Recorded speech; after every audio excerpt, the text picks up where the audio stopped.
I've got a plan here. This is not a sketch, it's more like a kind of diagram of how I'm going to arrange the things in the landscape. So we're going to start off with flowers, fish, ploughed field, hedge, road, houses, hills, trees in the distance and mountains. That's the plan anyway. Whether or not we'll get that much onto a piece of paper remains to be seen. So we'll pop that over there.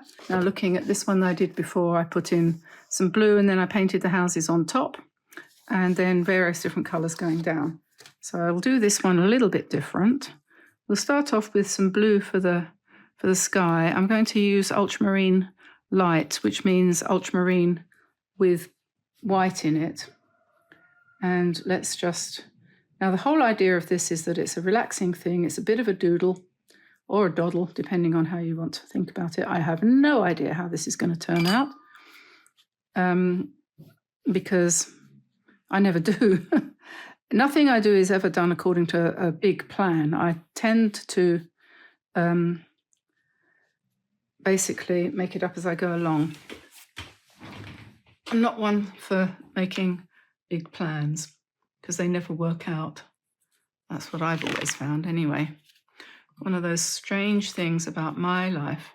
So I shall put some mauve, some pale violet in the distant mountain for the first coat. We'll probably come back and give that a bit more shape.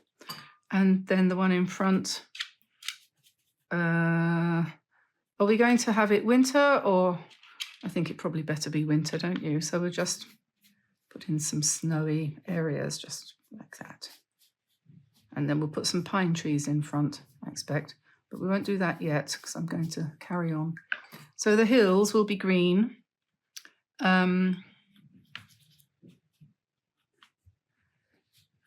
So we'll put in some green or some greens. Let's say we'll put in some greens. That's a bit not wintry, isn't it? I was kind of thinking Austria when I did this. I've been to Austria a couple of times. It's a lovely country, that's for sure. And they do have snow on the mountains, on the higher peaks all year round. So we'll just do it quite light here because this is where the houses are going to go. I might just lift some of the colour out a little bit so that the houses can go here without all being green. So we'll do that. Okay. That's definitely planned. And then let's see for the hedge. Just put a green line here. The thing is, when you're painting, the things that are happening to you in your life will play into what you do. And so it's never possible, really, to completely repeat something that you did before. This is something that is true. You might be able to get close, or if you really, really tried, you might be able to, really get close. But I'm just picking up some browns here. I want to put some brown, but I don't want it too deadly brown. But we'll just put some different kinds of brown here.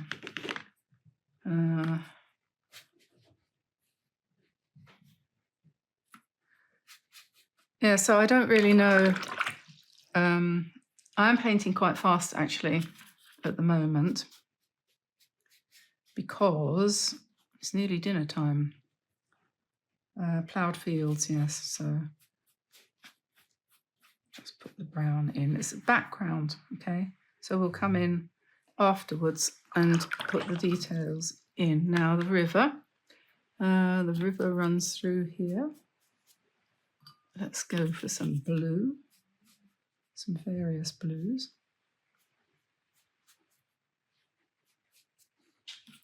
This is our daily doodle detox month, September. And so this is going to be a bit of a doodle. I think you probably could say that this part of it was fairly doodle-ish. Now, for the flowers, we need to put in some blobs of different colours.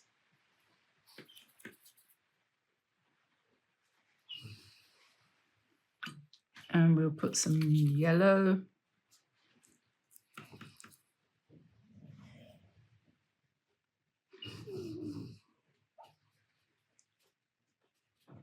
And some red.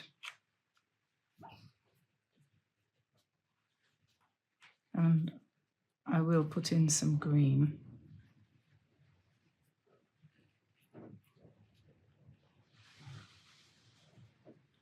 Horrible weather at the moment. We've really got storms going on outside. Okay, so this is where we're going to start. I'll put in some green.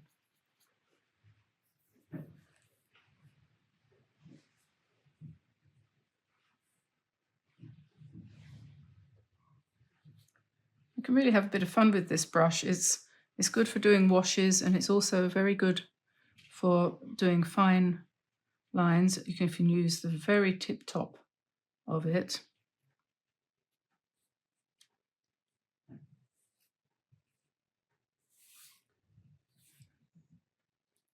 There we are, and I'm going to just put a bit of green along here because that's the edge of the riverbank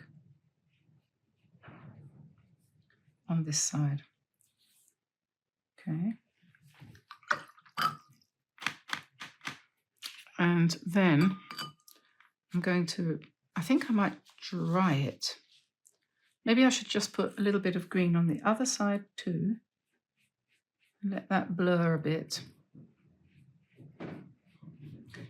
A lot of people say about my paintings, they go, I had no idea where you were going with that, but you did pull it out of the bag in the end. And that is probably true because, you know, how could you have any idea where I'm going if I don't? I think we usually do manage to pull it out of the bag. Let me grab the hairdryer.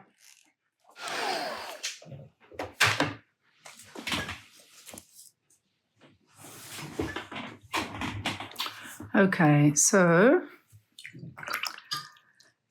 let's make the ploughed fields look like ploughed fields.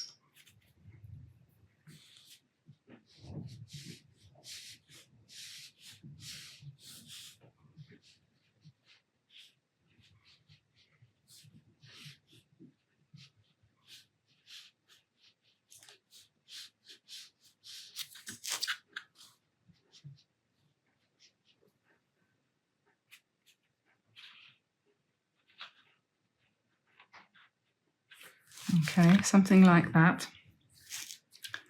And then, what else?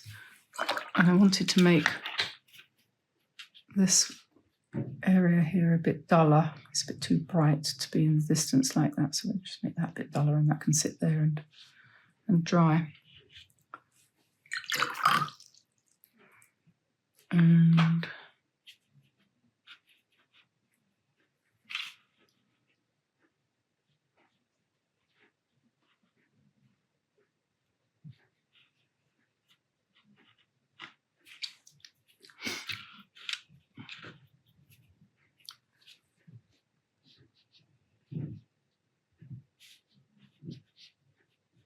I'm just painting in the shadowy areas on the mountains here.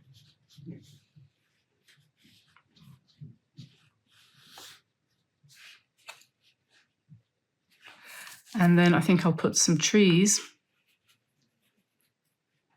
I think I might put some fir trees in, and I think we might put them here.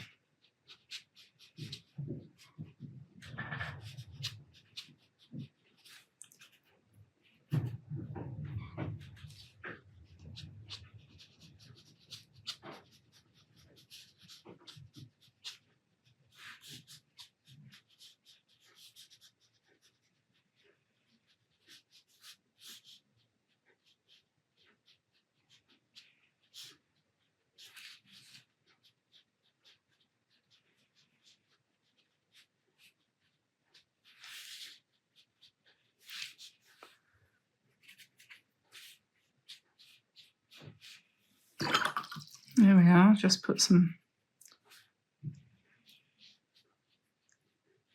trees in the background there.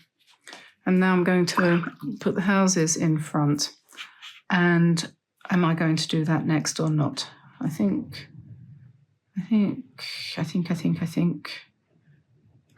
I will, and I'm making it up as I go along. Let's see, what colour shall we use?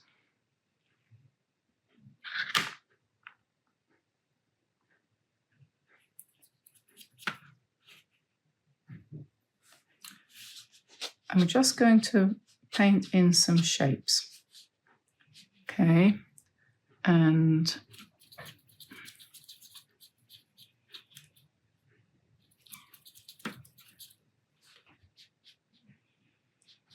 we'll put some line work in afterwards.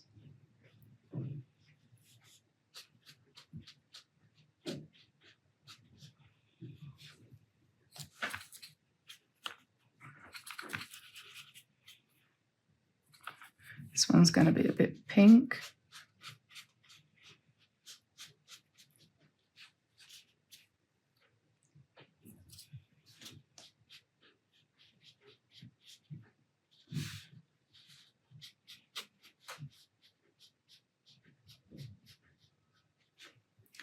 And I think we might put a church. Shall we put a church on the end here with a kind of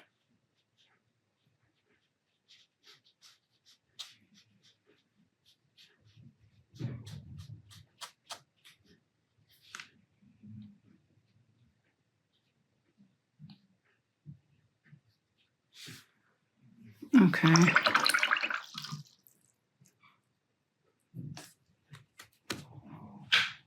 A little bit more drying. Okay, that's enough painting. And I'm going to go to the pen now. I'm a doodle pen, my favourite one, which is the Fudenosuke Thick and Thin, I call it. They call it a calligraphy pen, I think. So I'm going to outline the mountain, the trees.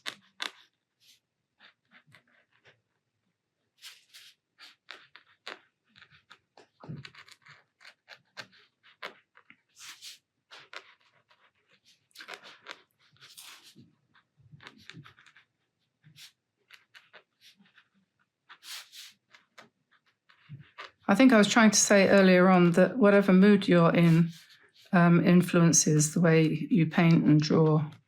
And so that's the funny thing. You can start off with something in mind, but you can't necessarily create it. I'm going to put in this field here, I'm going to go over the whole thing pretty much, but I'm just going to put some, I just have a feeling I want to put some vertical lines in here. I don't know why. I'm not quite sure what this is representing, but it's just a doodle, so it doesn't matter. You never know why you want to do something like that. Okay, so I'm going to put a little bit of a line in front of these trees here. And maybe we'll just kind of bring this over like that. Okay, and then the houses.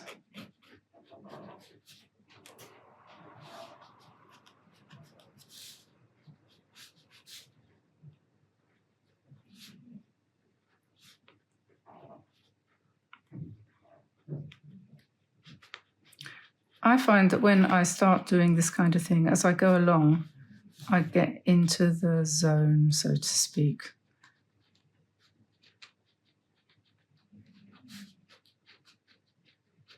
And I stop worrying about what I'm doing and I just go ahead and do it. Whatever comes to mind.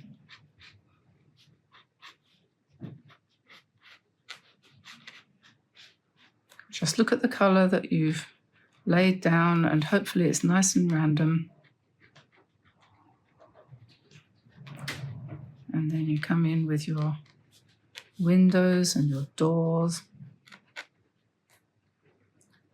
And your seats in front of the house there, or whatever you want to put in. Curtains. Chimneys. Whatever you fancy.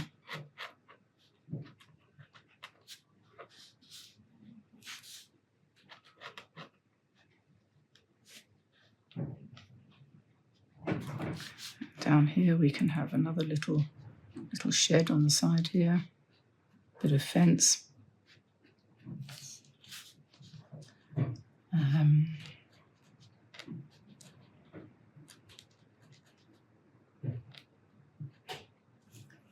Door, window.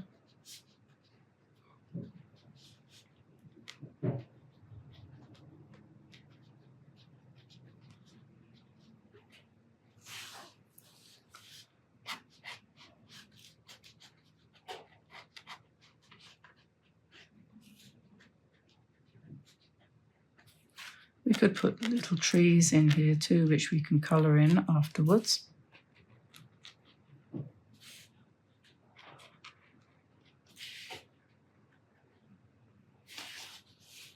And this is a church with a kind of curly top. I'm still thinking Austria. I don't know quite why I think about Austria today. I haven't got the shape of that right, I don't think, but never mind. I'm doing this from imagination or from memory or whatever.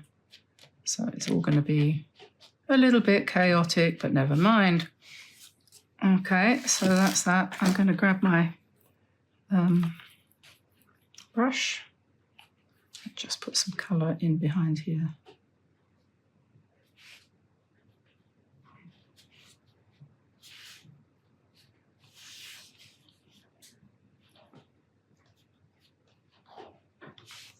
There we are, and a little bit of shadow on the church. Change some of the tones here to put some colour in the roof. It's a good idea.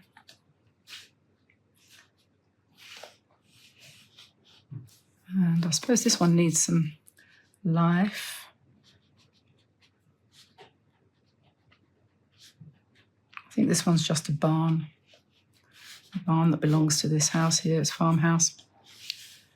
And then we'll go along the front here, just outlining this hedge, which divides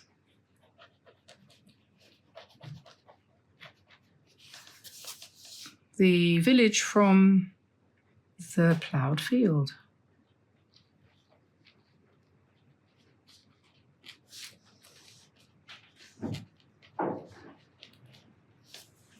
I'd quite like to draw a tractor in there, but I'm not quite sure I'm brave enough, because I think I'd probably get it all wrong. And then, so okay, I'm going to put some more wonky lines in here for the other side of the hedge on the other side.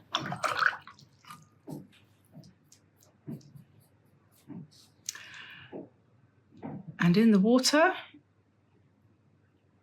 well, yes, we could have some fish, I suppose.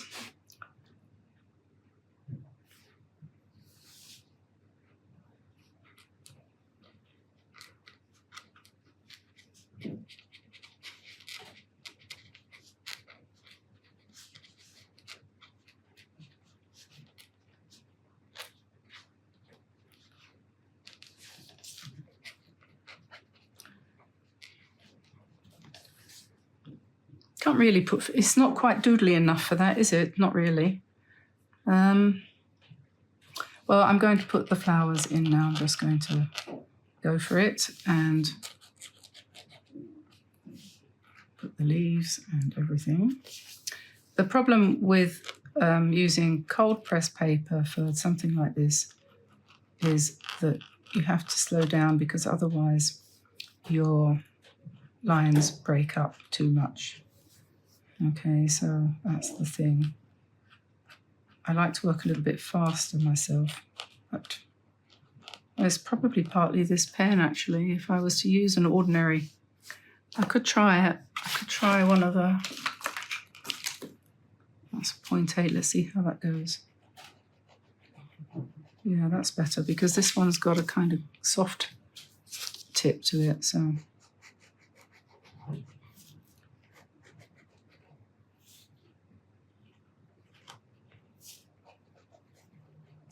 So we're just going to go over this. Yeah, this works better, this one, for this because I want to do it quite fast.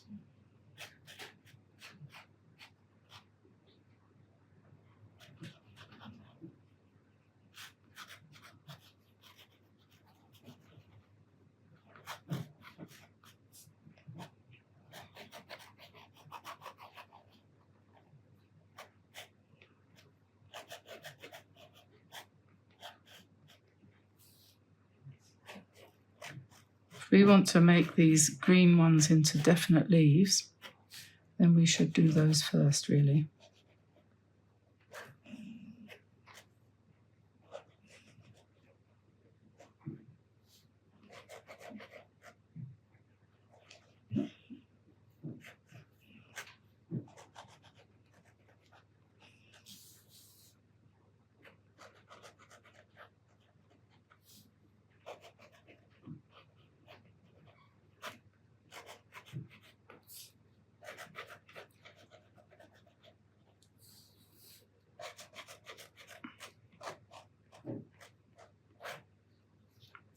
There we are, so that's that pretty much, kind of. I don't want to keep on using the word random, but it is a little bit, but easy, loose, and so on and so forth.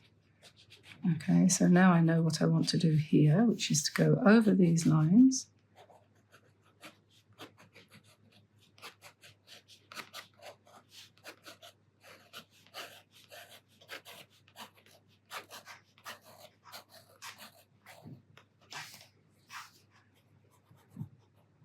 We'll just put in the top of the hedge here on this side.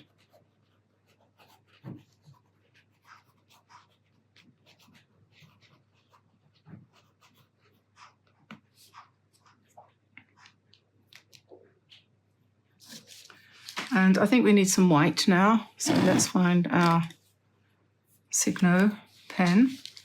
And we'll put a bit of white, oops.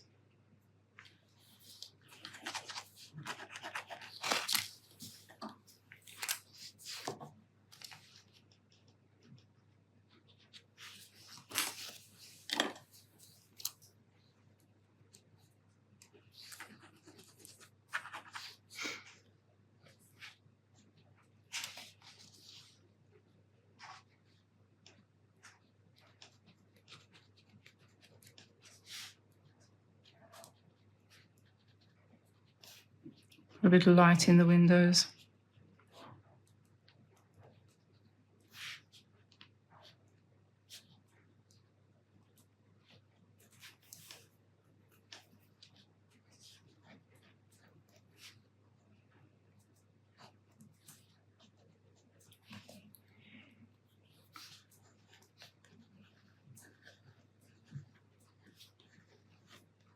I don't know why this white pen isn't working. I seem to have a fatal attraction to terribly bad pens. This is an Artex acrylic marker.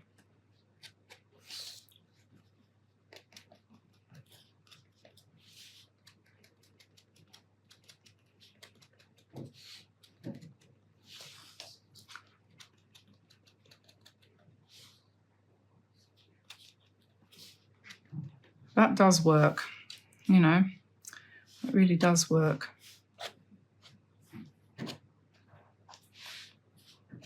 I don't want to do too much of that.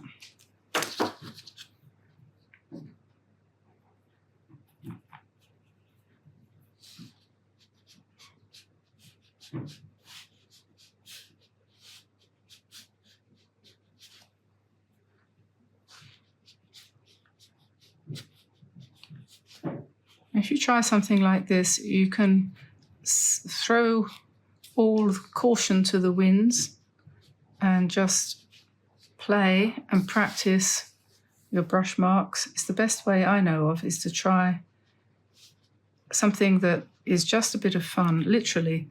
Don't take your practice work too seriously, you know. There's no point. It's just fun. And eventually you'll find it'll work somehow. Something will come out of it.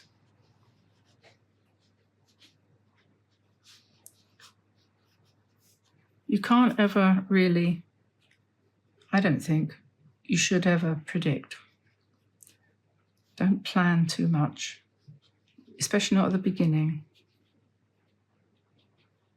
I mean, obviously, if you're a skilled artist and you've been doing this for years and years and you have a style that you like and you only ever want to do that, then it's up to you, you know. You can make money that way, probably, or you used to be able to. But for us leisure painters who only really doodle and mess around, this is what you do. And I'm just going to put some more green in down here because it needs it. So wherever I've got green, I'm just going to pop it in a bit more. So you can see how we've just been building something up from nowhere. And I mean, you could say it's going nowhere, but that doesn't matter because I've enjoyed it. And it's 1:45 now. I usually stop around now to go and do lunch. I'm going to make this line here a bit more higgledy-piggledy.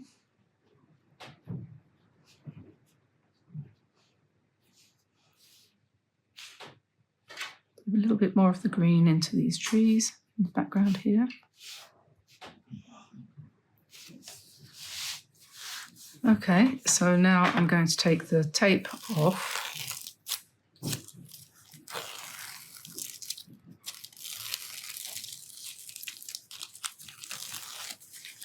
There we are. The first thing to do is probably to wet the paper. So we'll just put water all over the sky area down to the line of the horizon. And you probably want to use a decent sized brush for the sky. So I'm going to stick with my size 10. This is Craftamo. And then I'm going to pick up some blue. You can see how I'm preparing the pigment. I'm not going to go into great detail telling you how to do that. You can see what I've done. And then you have to think clouds and you have to think sky. The sky is a little bit darker at the top. Okay, and then you've got your clouds, and then you're going to let your brush run out of paint as you go down. Then you're going to pick up some of the grey blue, make sure it's grey blue, not brownish blue, and then just drop that in at the bottom of these clouds and in various places.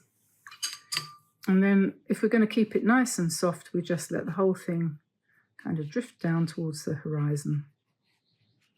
You can have a bit more blue in there if you want. Just drop it in places. And then maybe tilt it a little bit so that it runs down the page. And every sky is going to have its own personality.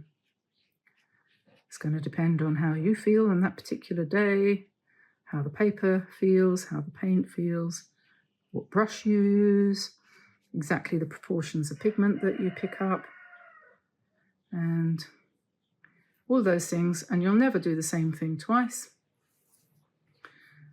But there we are. So that's that. And we'll leave that to dry.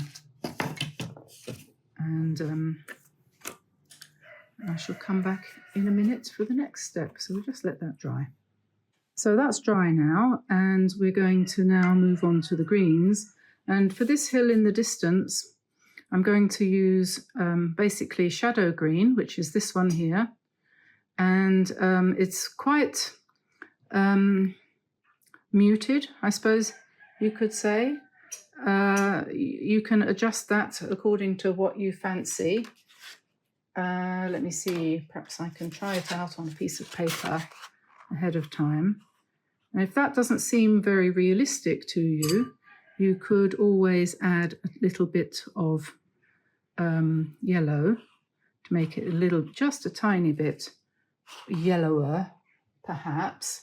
But, you know, there are days when the hills look very blue in the distance. So you might like to add some ultramarine to that shadow green and do it like that, which is what I think I'm going to do. So then just pick some of that mix up, don't be too precious about it, and just drop it into your distant hills like that.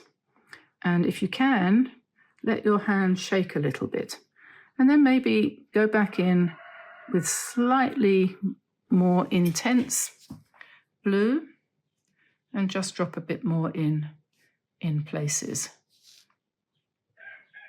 like that. And then that's your distant hill. Obviously that could turn into a mountain. It could be embellished later with some trees and things which we might put onto it. But then the next line is going to be a different shade of green. And so let's go to this one here, this other color here, which I think is olive green. I think I said that, yes, olive green. It's completely different. You might not want it to be quite as olivey as that, although it could look really good if you did. So up to you. You might want to mix a little bit of the color that's behind into that, perhaps. And then we can come down with that color and just bring that through like this. And then after one stroke, you might think, oh, yes, I'm just going to alter that a little bit. And so add something a little bit darker and just keep going across there like that. Okay, so you've got two different greens completely. And then maybe we'll go to this one. This is Terre Verte. And again, you know, like in all the best books, it always says, break your greens. If you use a ready mixed green, don't use it straight out of the tube. And I think that is basically very good advice. I'm just going to break this one with a little bit of burnt sienna. That's what I'm trying to do anyway. And I'll try that out here. Okay, so we'll come in with that. It's just subtly different. Sorry if you can hear, there's some banging in the background. And then I'm going to add the other greens that I've already got to make this one, because this is closer and there might be more detail on the closer one. So we'll just basically mix and match here. Let's have a bit of azo yellow in here as well. Yeah, there's noise in the background because our neighbours have decided that they're going to renovate their house. So that's great. Okay, so there's that. And now on the left-hand side here, we want some nice vivid green, I think. So let's go to this olive green and we're going to add azo to that. And a bit of blue.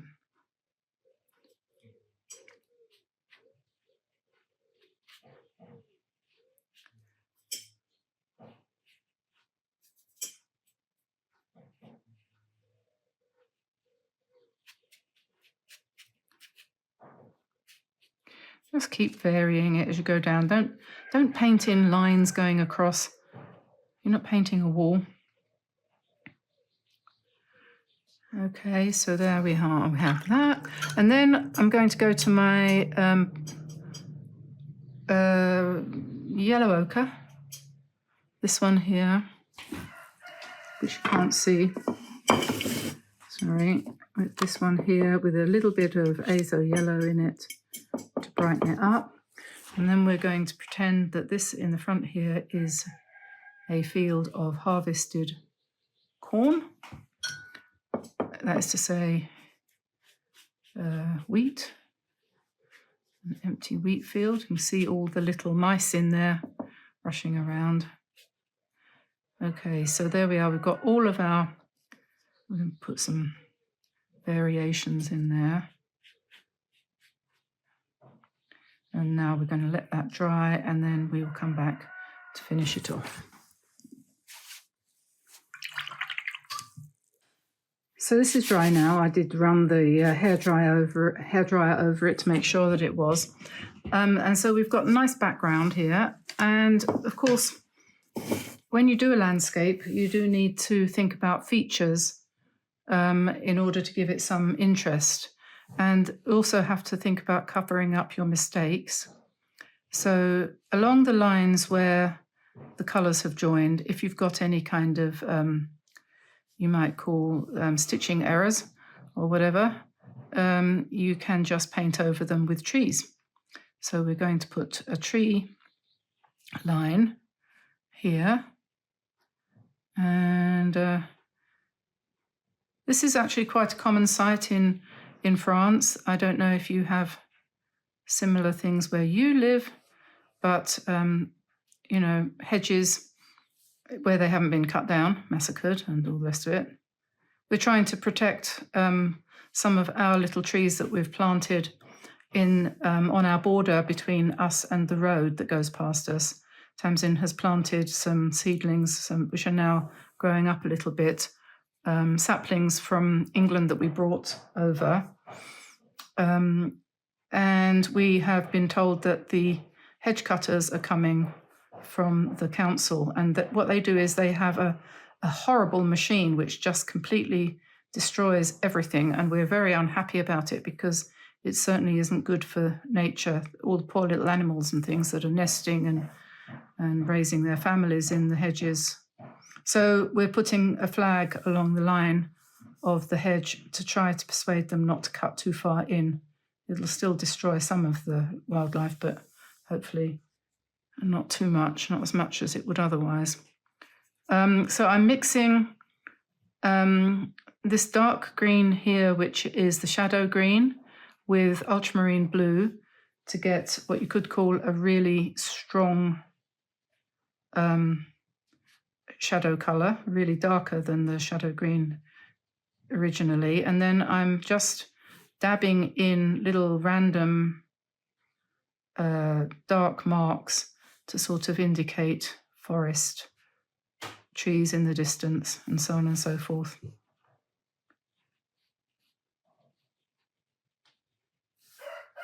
Sort of going down into the joins between the different colours that the fields had. And we could put quite a bit of shadow down here into the distance. Just use the point of your brush and sort of think about it, think of it as being calligraphy and so on, and kind of let that run out as it goes into the distance there. And yeah, so you can see that that's already given you a sense of perspective to a certain extent. As far as the foreground goes, you could do very many things here. You could put in a piece of wall, for example, here or here. You could have, you know, some stones and things, and perhaps we might do that in a more advanced version of this painting. But we're going to keep this one reasonably simple, I think. So we won't do that just yet, but we can darken some of the areas a little bit, just to give ourselves a bit more interest here, for example. And let's see, let's have some shadow going up into the field like that. Perhaps it's shadow coming from this piece of land, which is closer. And then we could take some more of the lighter green, and we could start to put in some texture into the mid-ground.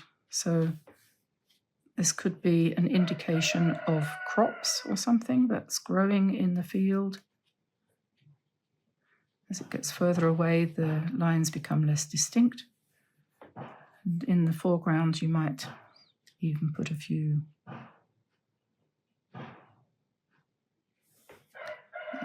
darker things, which could be grass, Could be whatever you want to put. And over here you might make them a bit bigger. That banging in the background is somewhat distracting. I'm just wondering what they're doing.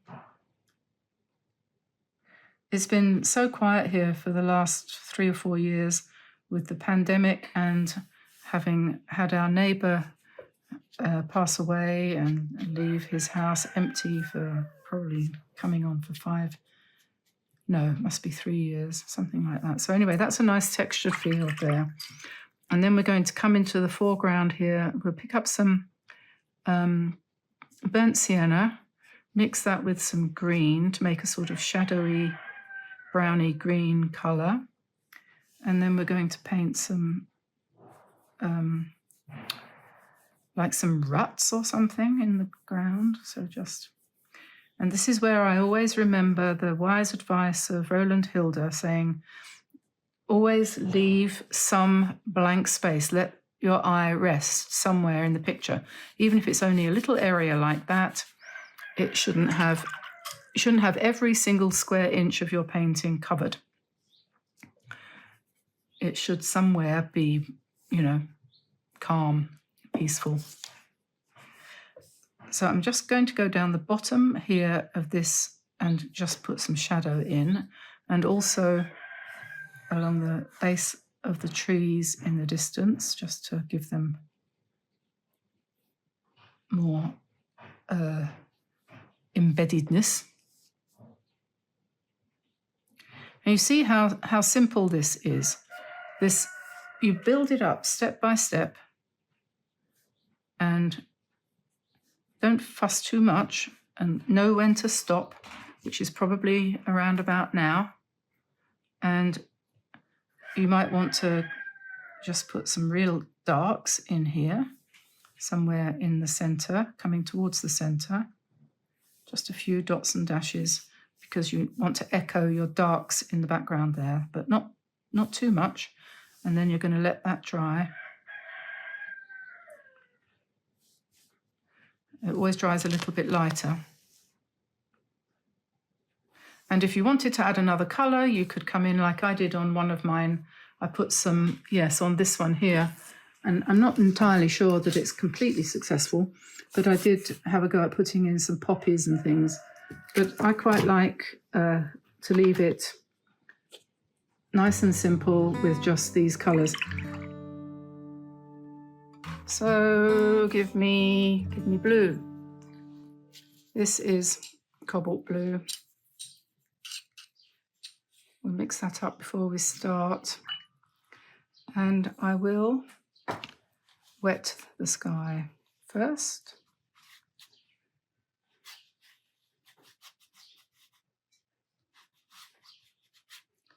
As I was going to say earlier, but I think I forgot, correct me if I'm wrong, I'll do a sketch of this and you can download it from our website. A little bit of Naples yellow on the skyline to give a little bit of a glow.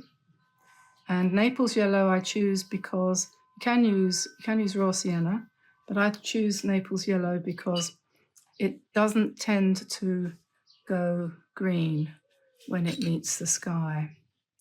And I'm doing a patchy wash. I'm not making a song and dance about it. I'll put a bit more in here and there to give us a light and dark. And then I might give it a bit of a swoosh around and then just let it settle to give us some sort of cloudy kind of, a typical Yorkshire scene. And we'll let that do its own thing, just close up those holes a bit. That was a hare, not a rabbit. Okay, so what we need to do really is wait for that to dry. And so in order to do that, I'm going to use the hairdryer.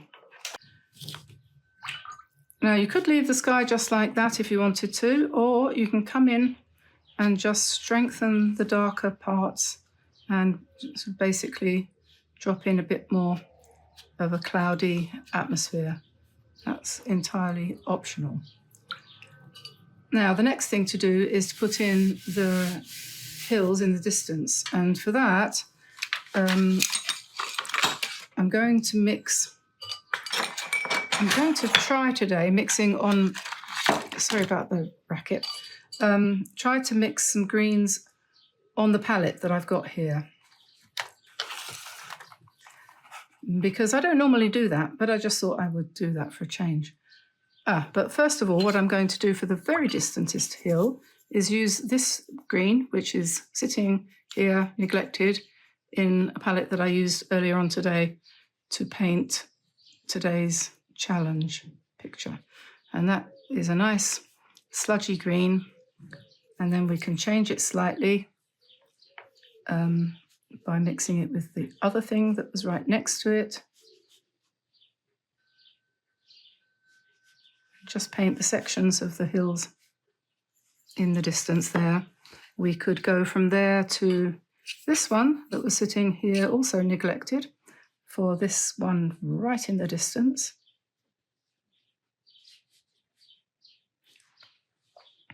And then over here we've got, I don't like to waste paint. I've got all these little dishes sitting around saying, me, why not me?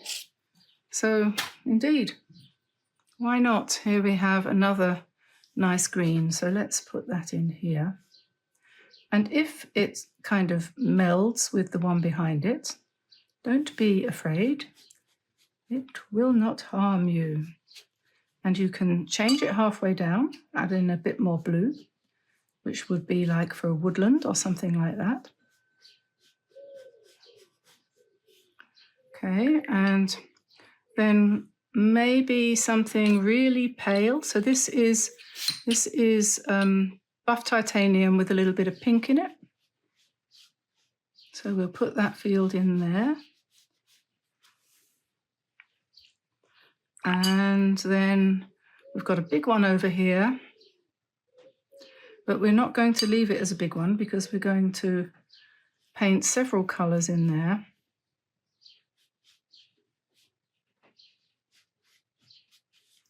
We'll use a bit of quinacridone gold, perhaps.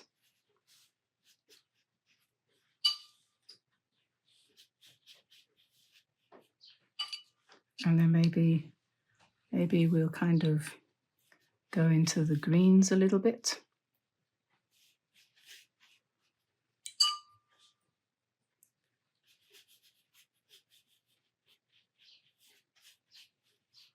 Just make it all nice and mixed up.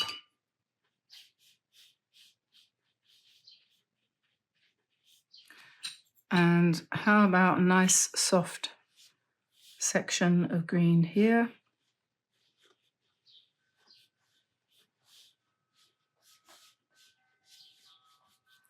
And then I'm just going to wash the whole thing down so that it fades away behind the sheep.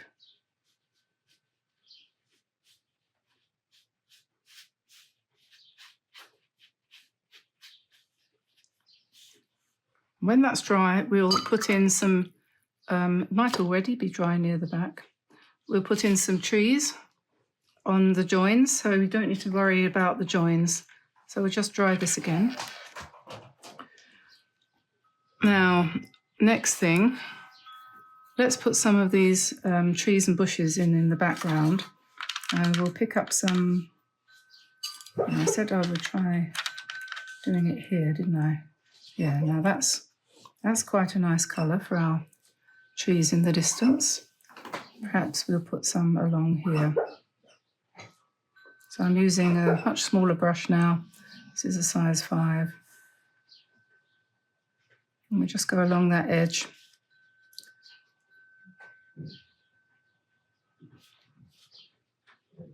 Make them go smaller as they go away down the hill.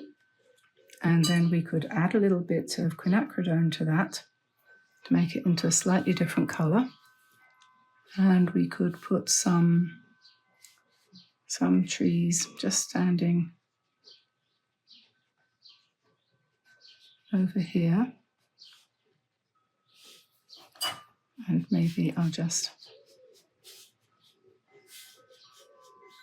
do something like that.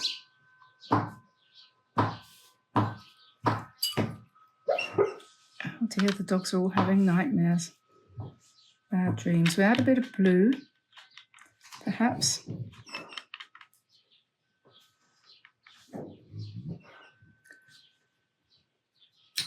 For the trees in the distance. Don't forget to make them smaller than the ones nearby. So we can just kind of dot those in. And you might want to indicate a softer line underneath just by dragging your brush through the bottom edge there. And then way back yonder,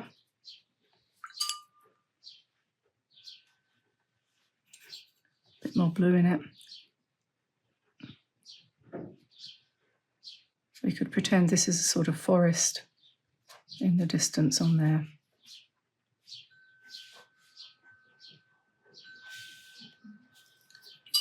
And just perhaps a little bit of texture in the mountain in the distance.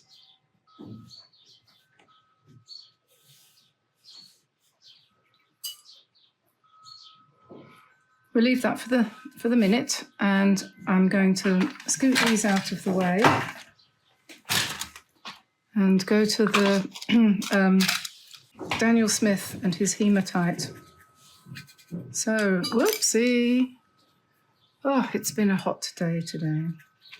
Luckily, we've got chips for dinner. So there's more than one way of doing this. We could paint them grey and then pick up something else and drop it in. That's one way to do it. I have grey in my brush, and I've also now got blue, and you can see how the hematite is reacting to that. It granulates. And we can mix up different colours as we go along, just literally. I know I say at random often, but really, you definitely can. A little bit of random never did anyone any harm. I know, because I'm a very random type. I don't think that the rocks in Yorkshire are actually quite as brightly coloured as I'm making these ones.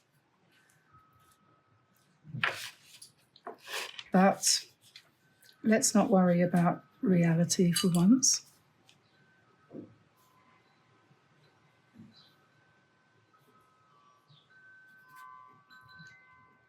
Let's just get some nice dusty, hematite-y, granulating-y colours in here.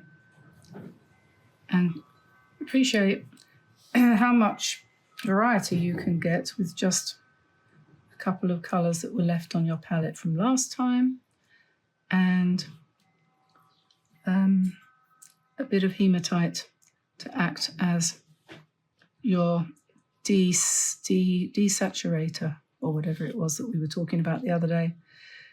Yeah, so there we are. That's one very nice greenish kind of wall section, and then we're going to come in on this one. I shall use that green in several places, and then maybe I'll pick up a bit of amethyst or piemontite, whatever that is. And let's do some in that colour.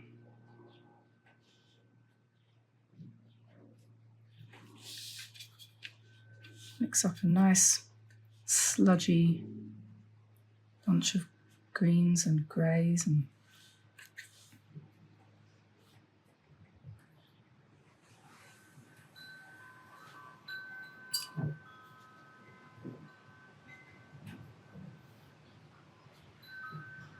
I don't know if you can hear the wind outside. It's definitely getting up. You can definitely, I'm sure, hear the wind chimes chiming. I might, when I've done this painting, I probably will actually, because I like the effect, I probably will come in with some pen and do some pen and inking. Oh yes, that's peeling on tight. A bit more of the hematite.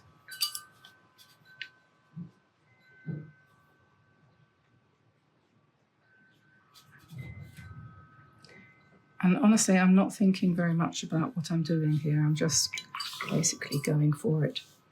And now I want another brush that is a bit smaller. And I'm going to put some more green in the foreground here, so grass, right? And we'll just come along underneath our wall and just put some light green in. And then perhaps we'll pick up a bit of whatever colour that is. I think that looks a bit like Berlin blue or something like that. And a bit of quinacridone to mix up some sludgy green. And we'll go close to the sheep. If I do this, then I know that I can straighten out their legs when I come in with the pen, right? So this is nicely blending into the light green that I put in first. And a bit more yellow.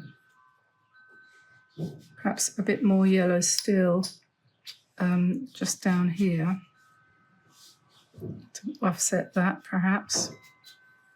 We won't know until we're finished whether or not that was a good idea. And then I think what I'll do actually here is get hold of my masker, my 3.3mm masking pen, which seems to have decided to go red. And I'll take that out and put in a clean nib. I see now why they do that. So put in a clean one and I'll wash that one. Clearly needs it. Now it might take me a few minutes to get this flowing. So what I could do is use a different masking tool if this is not going to work at the moment, because how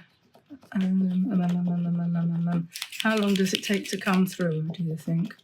Ah, here it comes. Right, so with this, I'm going to put in some, hopefully a little bit irregularly spaced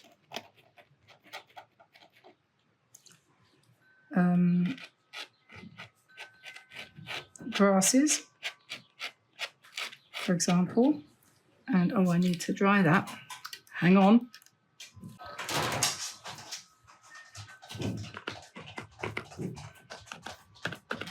I don't know if this is going to actually help or not, but I was thinking I would do some flowers down here. And I would make them lighter by putting in some masking fluid, if you know what I mean. So they're brightest in the foreground. And then the ones that go in the background there will be a little bit less bright. I don't know if this is a good idea or not, but I'm going to do it anyway. I haven't done a landscape for ages. Okay, so we let that dry for a second. I'm going to just go back to the green, the dark green, which we can make with quinacridone gold and either Berlin or phthalo blue.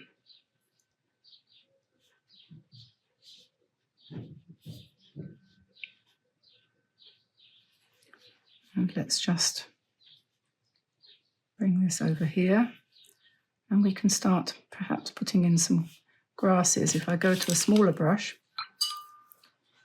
and I want this to be nice and dark, It makes a good mixture, that does.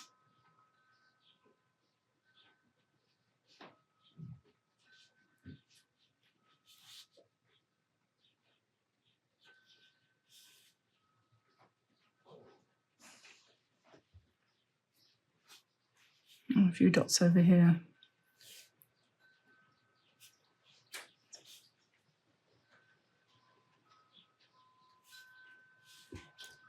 Okay. Okay, okie dokie, right. And now, yes, I will come in later and do something with the stones. So what I probably need to do now, and I was thinking I would do, is to, with a relatively small brush, paint in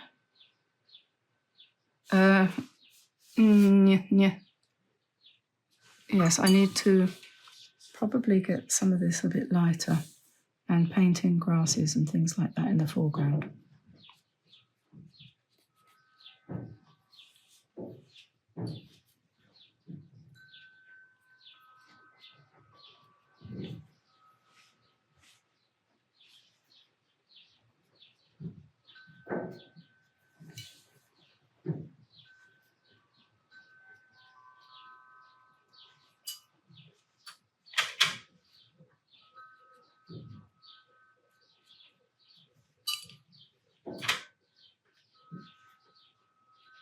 There's 100 ways of doing this painting, this kind of style of painting. I'm trying to keep to a very restricted palette, so I'm not using all sorts of things. But got quinacridone gold and this Berlin blue seem to be doing pretty well for the leaves and the foreground undergrowth.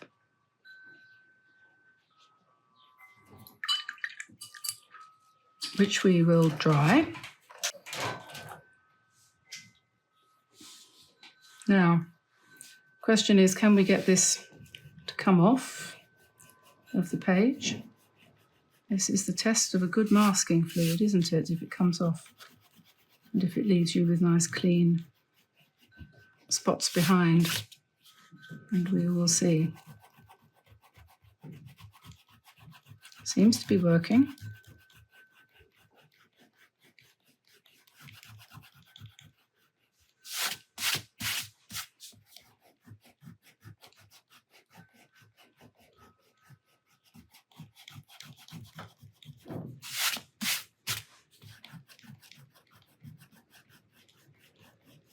Main thing is to make sure that it's dry. And some people say you can't use a hairdryer on masking fluid because it then won't come off, but I don't. My experience has led me to believe that that is not true. And I think you can see that with this, and I mean, formulation of masking fluid has changed a lot over the years. It used to smell terribly of ammonia, and I think it was actually made from rubber, real rubber, with ammonia to make it into a liquid. But nowadays it doesn't smell at all, and it's much easier to use. And I think that looks absolutely fine. So my last touch will be to come in there with some red and maybe do some poppies or something like that in the middle here. So the next thing is to complete the wall there, because I've stopped short of my masking, which is a bit silly.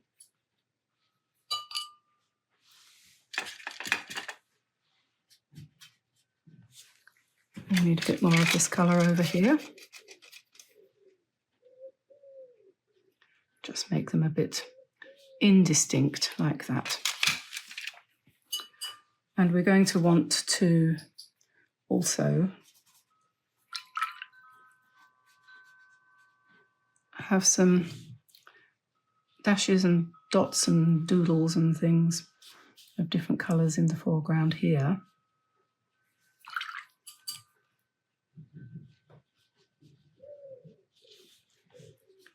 And maybe some here. Right, and so now the sheep, and I just want some very light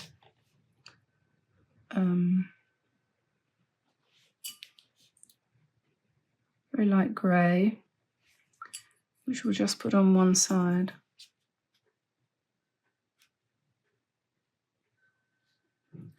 Just bring out the sheepiness just a little bit.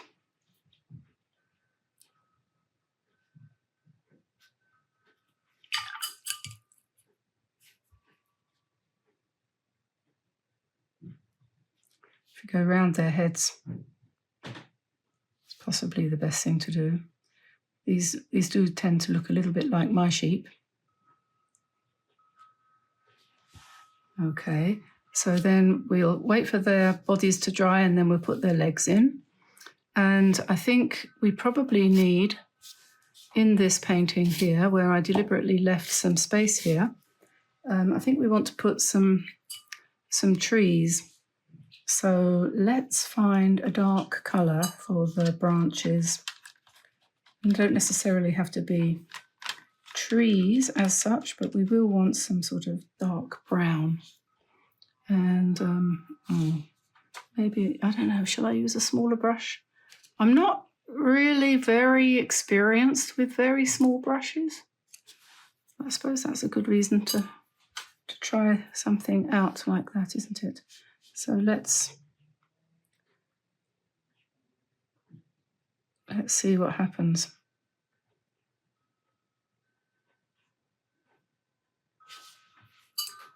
Can make that a bit darker.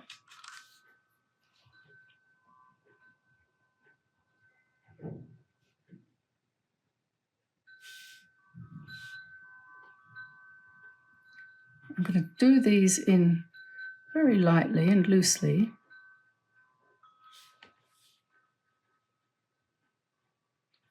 And then I think we'll put some leaves on there. And for that we'll need a lot more yellow in our green.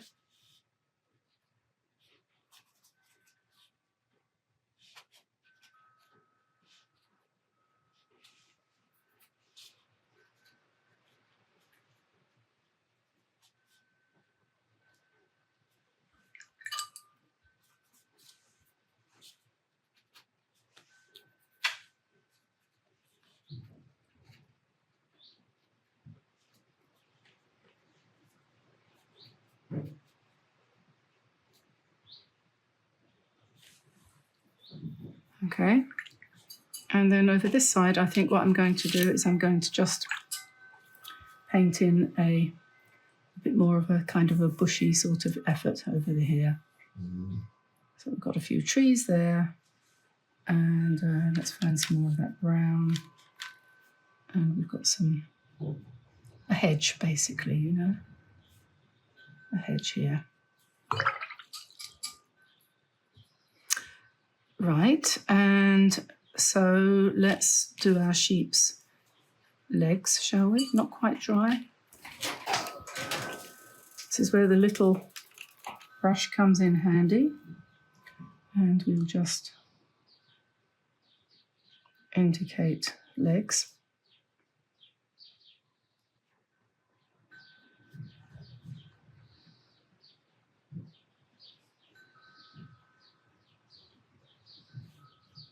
Like this.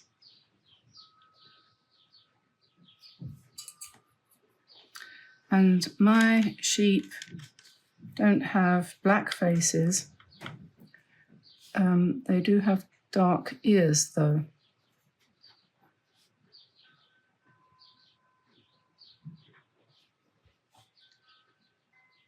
They also have horns, but I find painting their horns in tends to look a bit weird. So we don't usually do that. And then when I get the pen out in a minute, I'll have a go with the pen doing their features.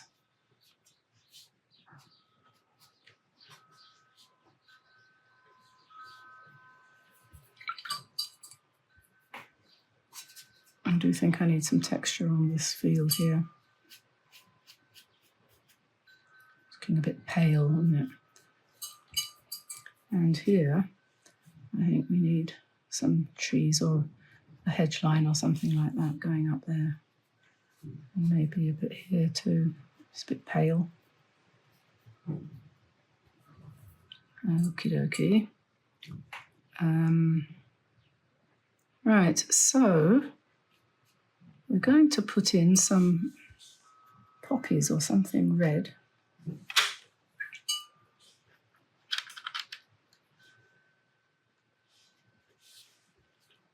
In the foreground here.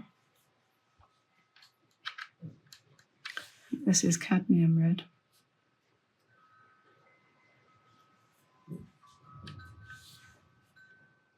And all the little spaces that I reserved can spring into life as little poppies. And by doing the stems and the leaves and things, it does give more impression of depth, so that's actually quite a good thing. We'll do one or two over here as well.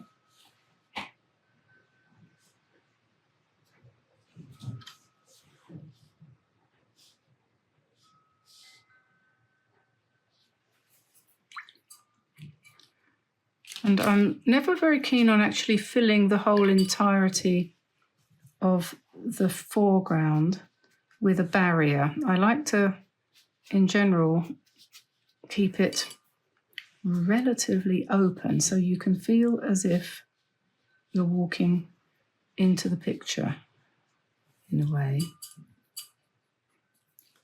So I'm not going to do anything more to the foreground because I think that's probably nice and loose, and you know, you could put in some dark areas for the poppies, but it's in a way, I mean, we just make some of them a little, maybe put in a few more really dark ones.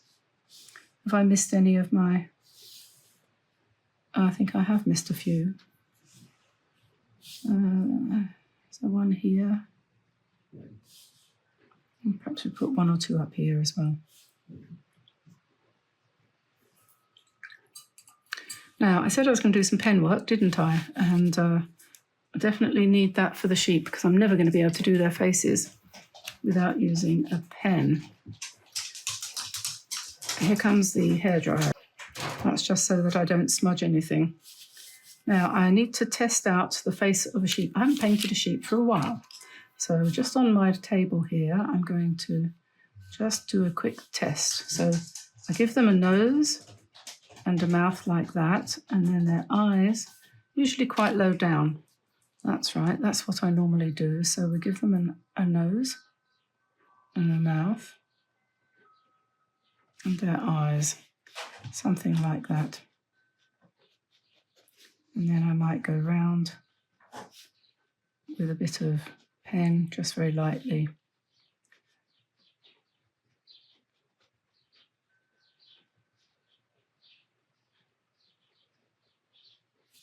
And probably we need a bit of grey there. It's handy to have the grey pencil.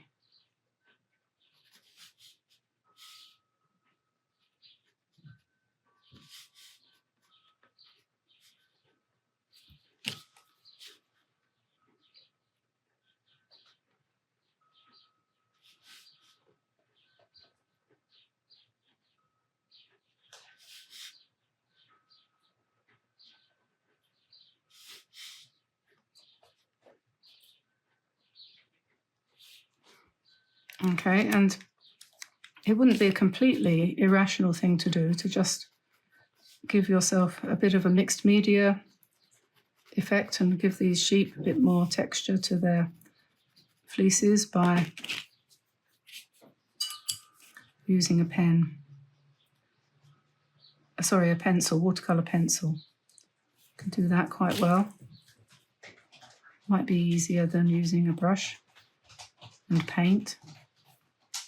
I think that actually works quite well, just kind of go in there looking and feeling woolly.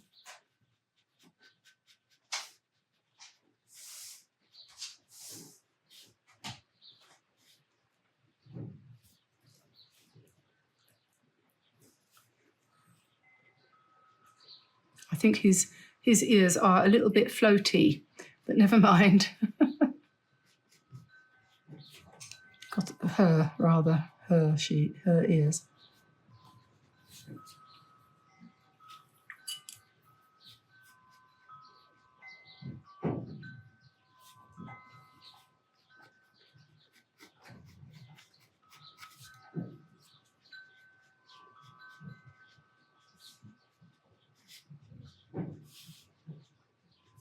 Give them a little bit of grey on their faces as well. So there's the sheep, and now let's think about if we want to put in any other pen work.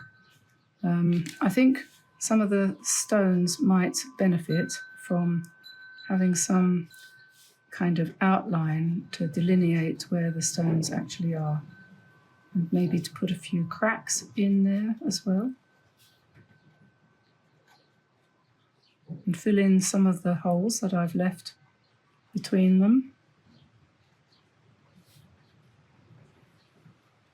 And this is quite good fun.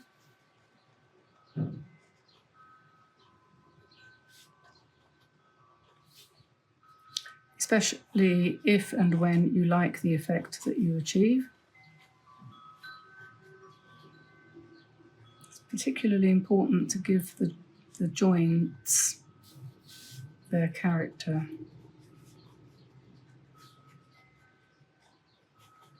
And there are always lots of cracks and,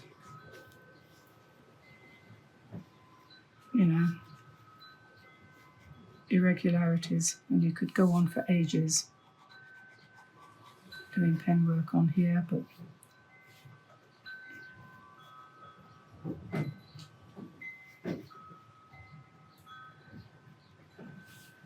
if I was doing this for myself, I would probably take a bit longer over it. But I don't want to be too painstaking. And it's possible that the painting might develop and become something slightly different from what you expected at the very beginning.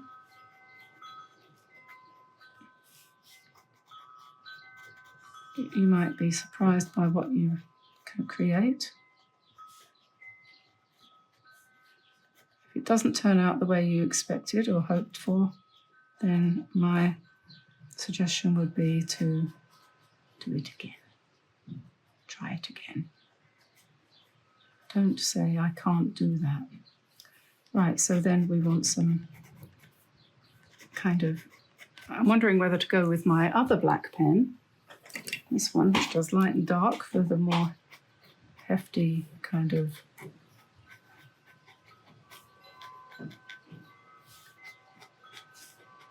emphases.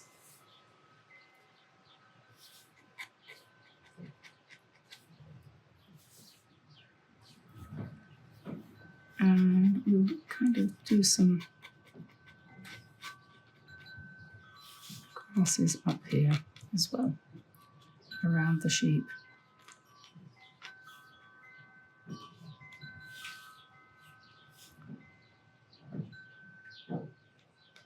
I'm going to give this one some horns.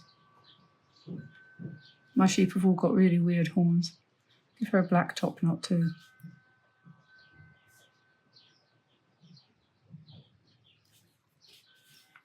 Not going to mess that up.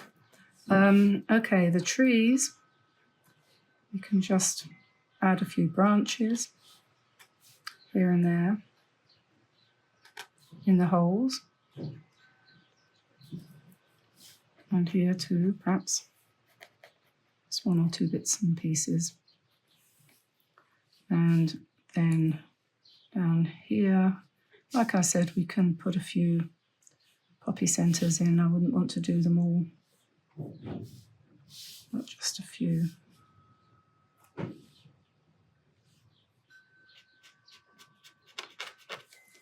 going to put a bit of green in there. A bit of green behind him or her. It could be a boy. And if we take the green back, the grass, we can go round the sheep.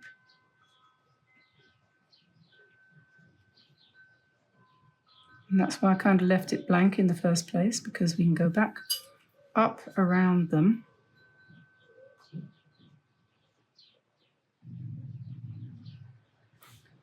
Refine their shape a little bit.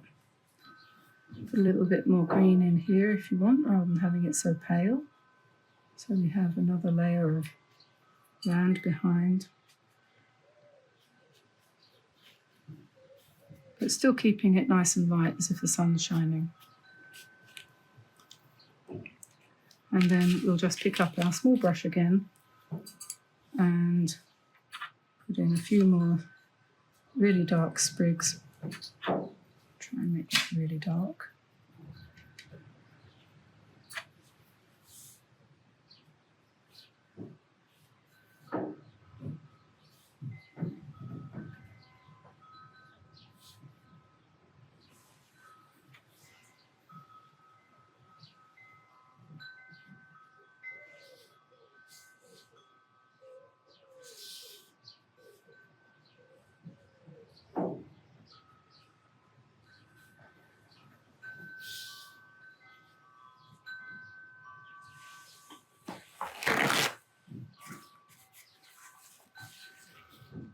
Okay, well, I think that's probably enough for one day. What do you think?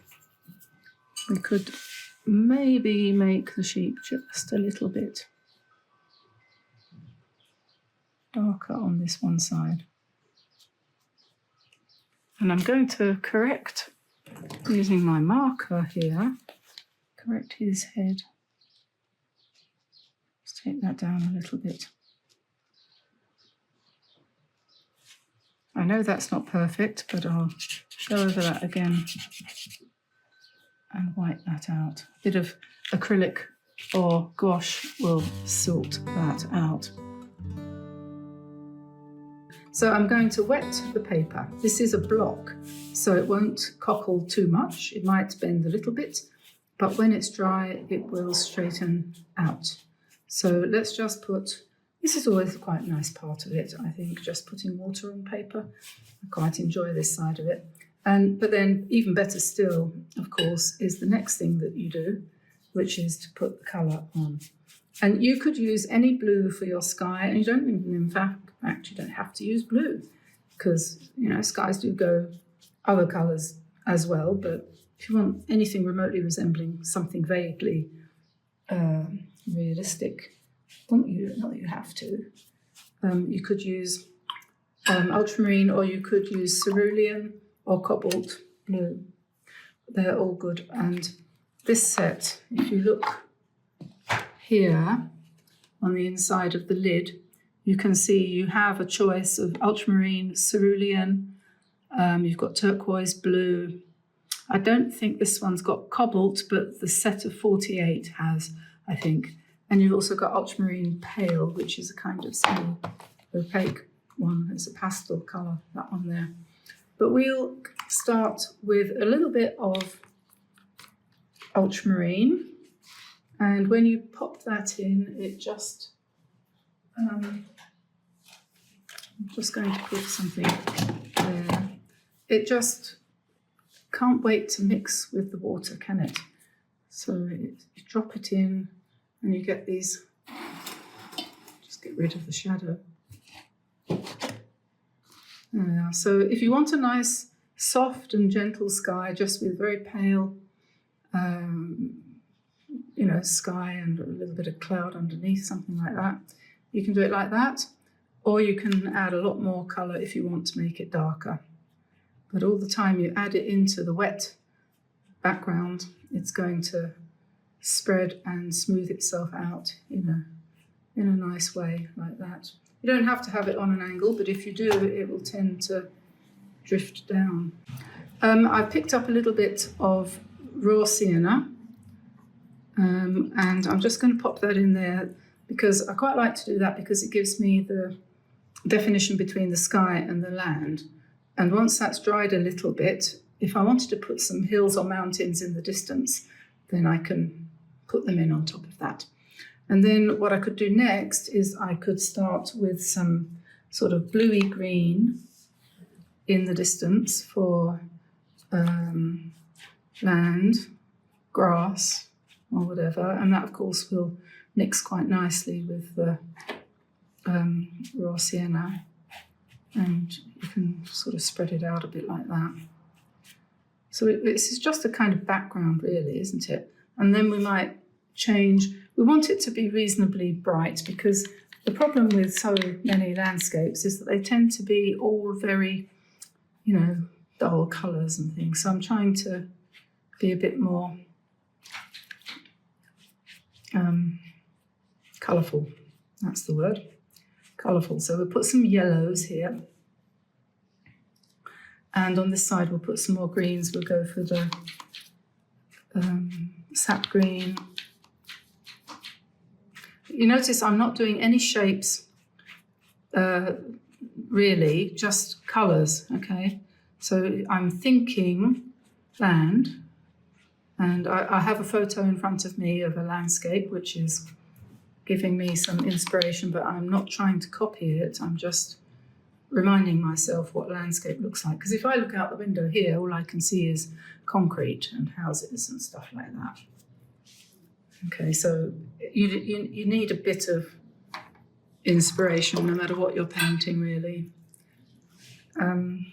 Okay, so then let's bring in a bit more of the, just a little bit of the raw sienna again here, maybe, and then I'm going to put reds and things in the foreground here. So I'm going to try, this is something I'm not particularly good at, I don't think. I tend to try to be too structured. So I'm going to just drop in some dots of orange and try to be dotty. Some people would say I was. And then over here, these look like, they're meant to look like poppies of different sizes. Okay, so we'll do that. And then what we're going to have to do is let it dry and see what transpires. But I will go to the background again before we go away and let it dry, because I should be able, at this point, to just put a little bit more blue in there. I did have a palette handy here, so I could mix the colours if I wanted to. So we'll pick up a bit of cerulean and let's make our distant hill line here, and a little bit of ultramarine.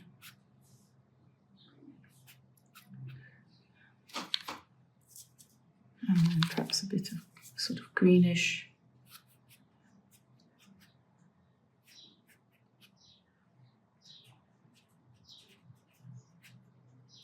Okay, and then maybe a bit more green in here. I think it might be quite nice to have a tree here, but I won't try and do that until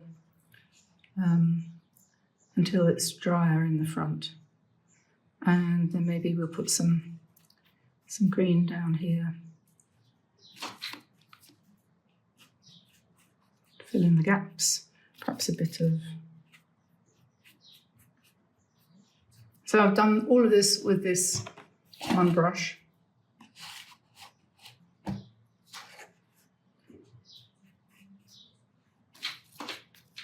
And it has a nice point, so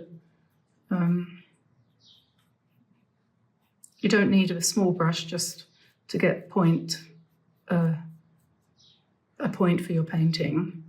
You can use a big one as long as it's got a good point to it, if you know what I mean. Okay, I'm going to let that dry and come back to it in a minute, I think. Yeah, that's looking okay for a start, I think. So notice that we've got nice lot of light bright colours in the front there, and then we've got some yellowy greens, and then I'm going to darken this area and I shall probably put a tree in there and more distant trees, but I don't want to do that while it's wet because it'll just blur too much. So we've got a nice blurry background, so that's a good start. We'll come back to that in a minute. The question is, do I start at the back and work down towards the front, or do I start at the front and move towards the back? It's, I suppose, up to you, really. I think I might start at the back, and I might mix up a little bit of cerulean blue with a bit of green, and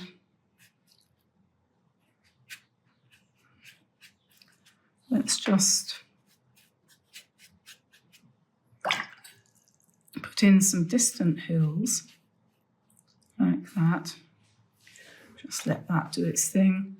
Again, back to the yellow to give us some slightly different tones. A bit more green on here, perhaps.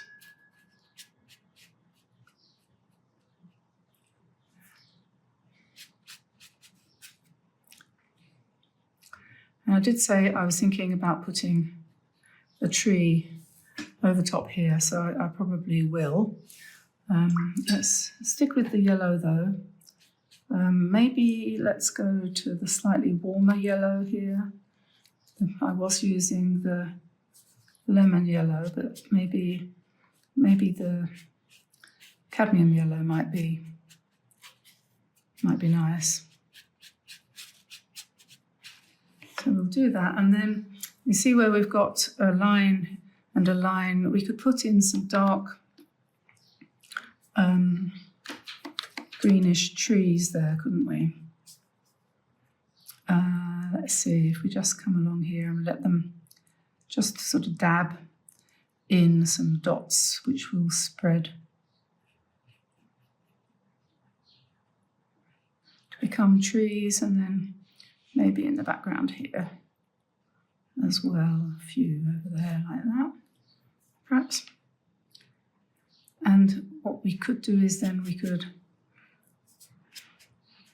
leave that nice light bit there, because it is quite a nice light bit, so it might be useful. Preserve that light, just soften that up.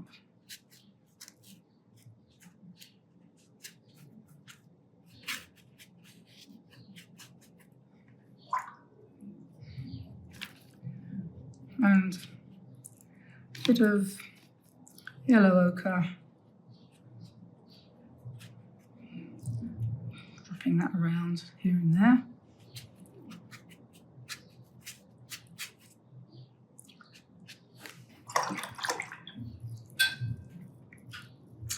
And now let's do some poppies at the front here.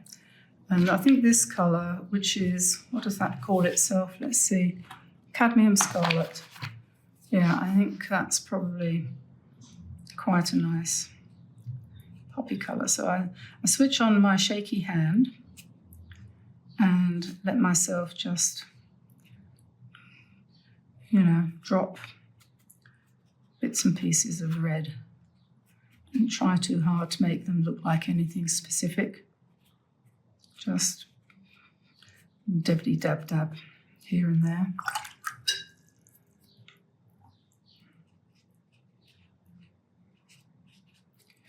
Sort of semi-abstract kind of thing. And where you have the dots underneath, you can go over, try to leave some lights though.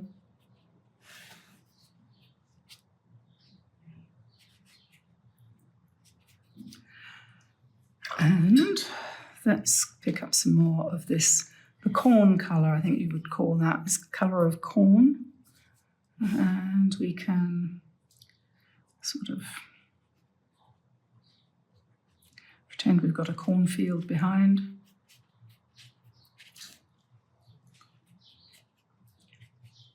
And then some green, and let that meld in.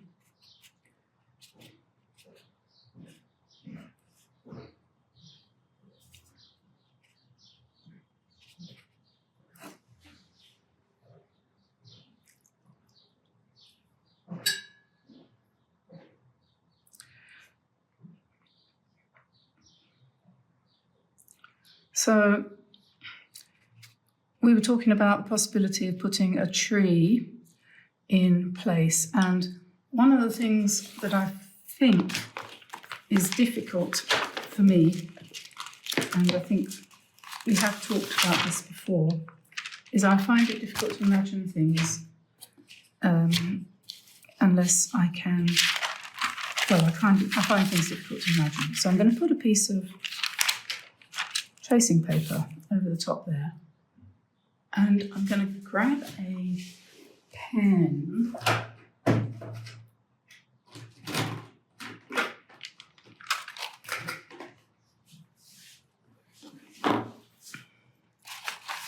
This is just an acrylic fibre tip pen, and I'm just going to attempt over the top of a piece of tracing paper to see what would happen if I painted in a tree. Whoops. And it would probably need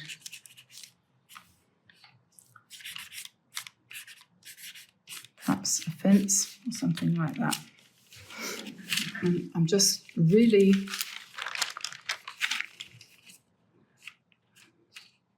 I mean, it does definitely fill a space, doesn't it? So I think probably I will go for that. I might try and paint it a little bit better than that. But I probably need a pencil.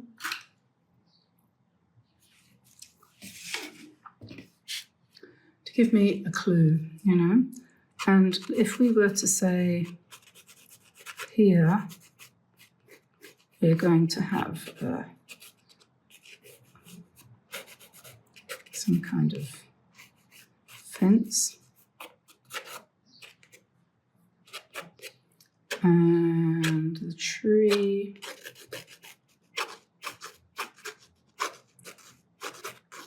it's going to be over right near the edge of the paper, I think.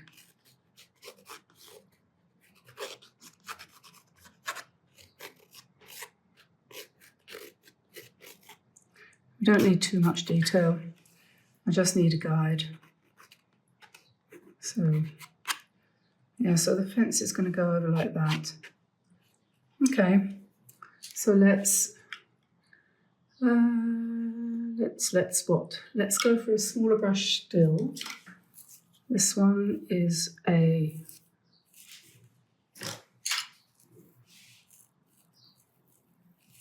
think that's about a 12.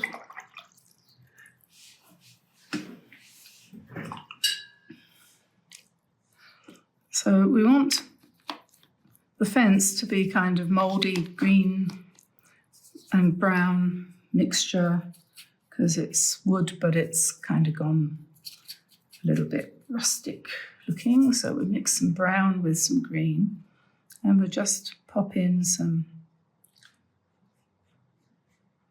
verticals.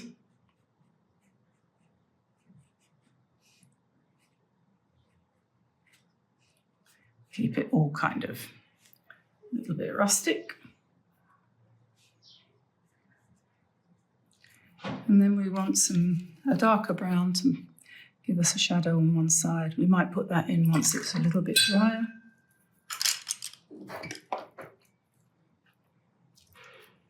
But then we do want to paint the tree in the same sorts of colour, dark green. I often start at the point of the end, the far end,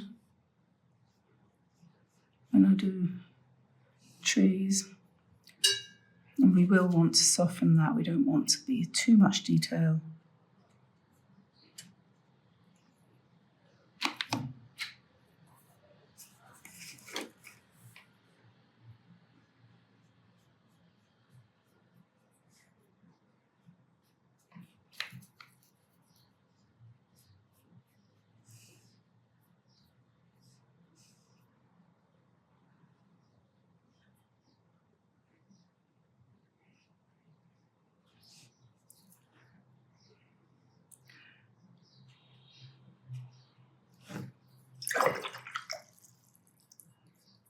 You could, at this point, if you've got something sharp and pointy, like a pen or something like that, you could, no, that's not gonna, maybe this would work. Yeah, you could give some texture to your fence posts just by scratching into the paper a little bit, and your wire. You might put, you know, the fence wire might be done with a pen, but that will give you some idea. And I'm going to basically go for a lightish green.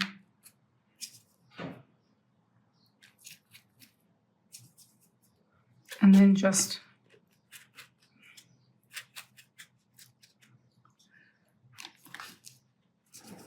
hold my breath and pray.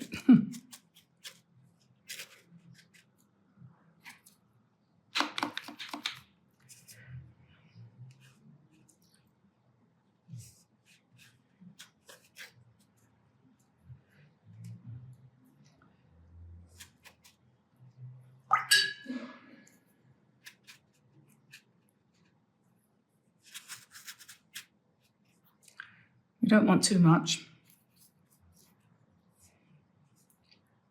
Then we can put in some more branches. I think I want some black.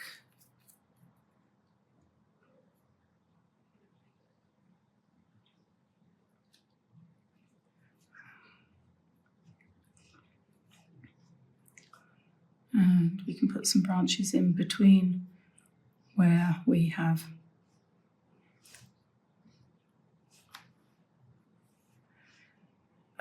put the, what do you call them, the leaves, that's it.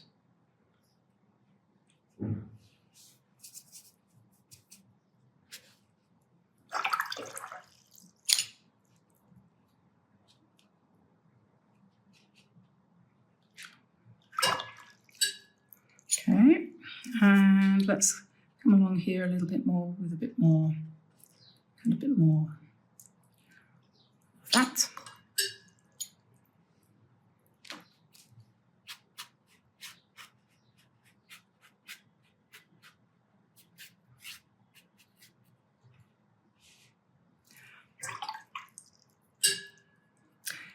And back to our poppies, and a little bit more form, but not too much. And then we'll pick up a bit of black to put in the centers of some of them.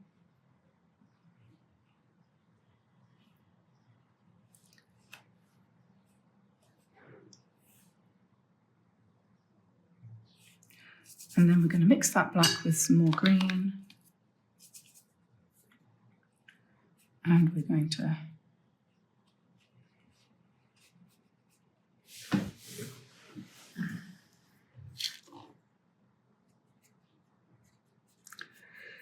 basically paint in some grass.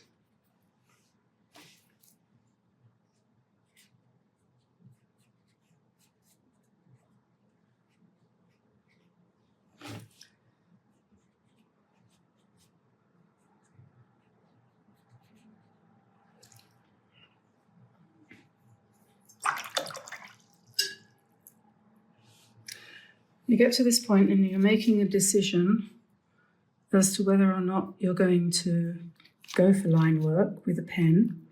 And I think I'm not going to. I'm going to just carry on. This is a field of corn across here. And down here, we've got grasses of various sorts.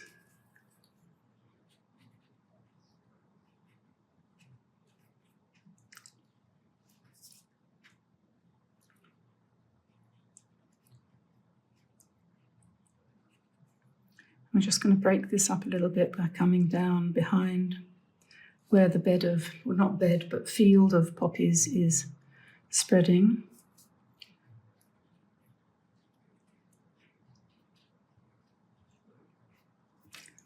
And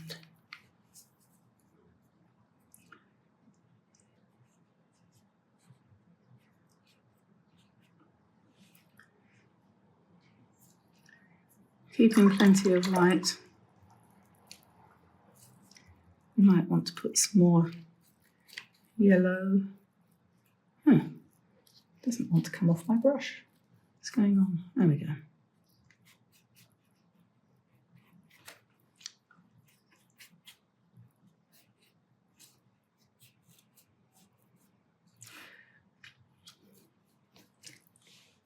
And I did say that I would come back to my fence posts and give them a bit more shape.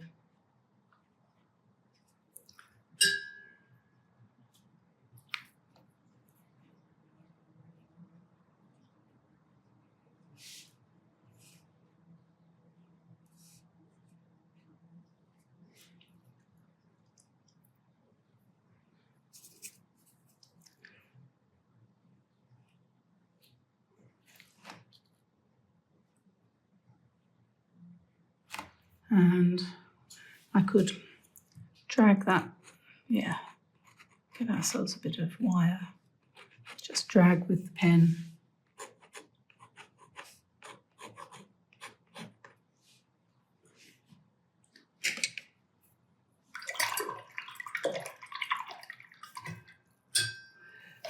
And maybe we go back to the scarlet, the crimson.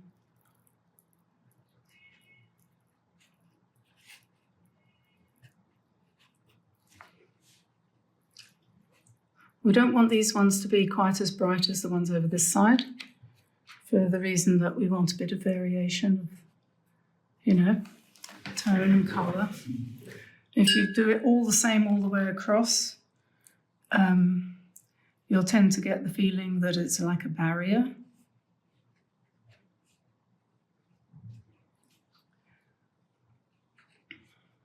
And I'm not even attempting to paint poppy shapes. Just dots. Okay. So a few over there, but most of them are over this side. A lot of them are kind of hidden and they go up through the fence. Not stopping at the boundary, but keeping on going. So you've got a big field of poppies. And then you could, finally, to finish off,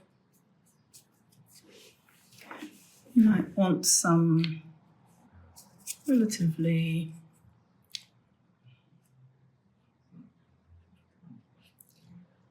bright green.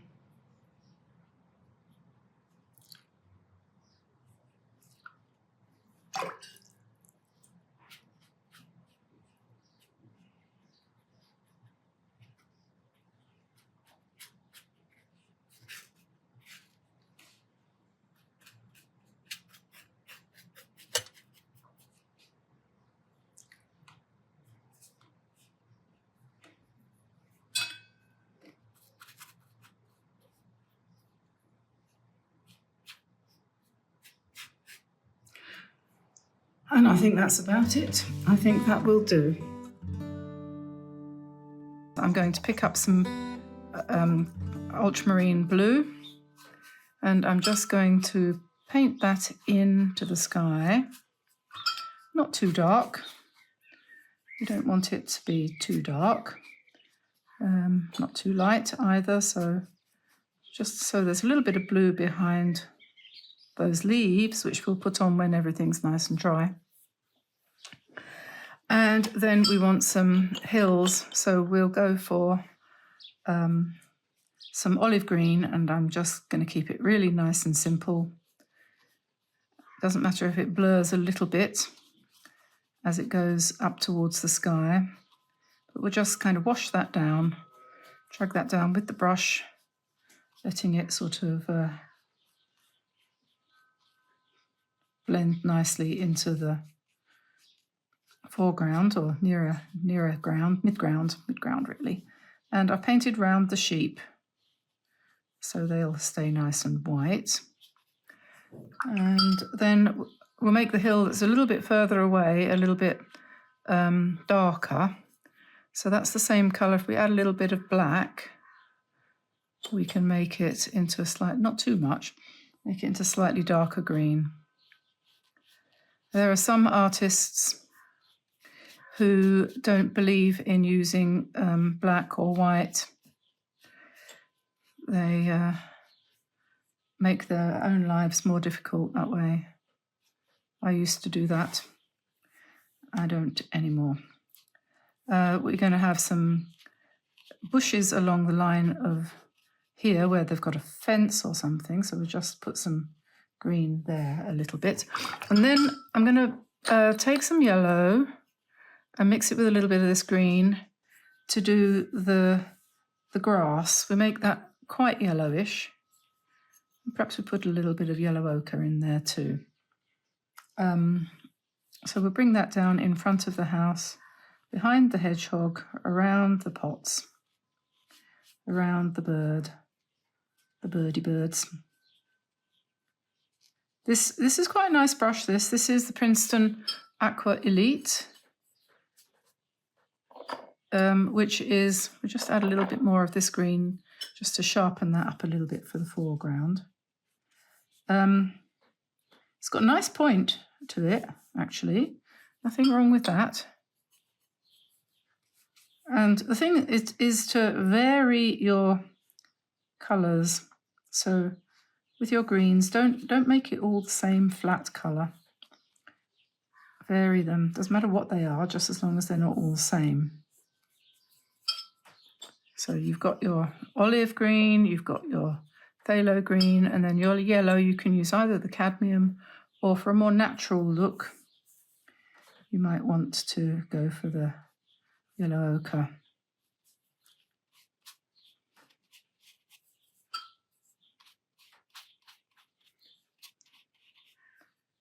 A little bit more yellow ochre perhaps in the background there. Paint around the flowers a little bit. This is your first layer, so you can always come in afterwards with another little bit of paint to darken things up a bit. It doesn't matter if you accidentally paint over the hedgehog a bit.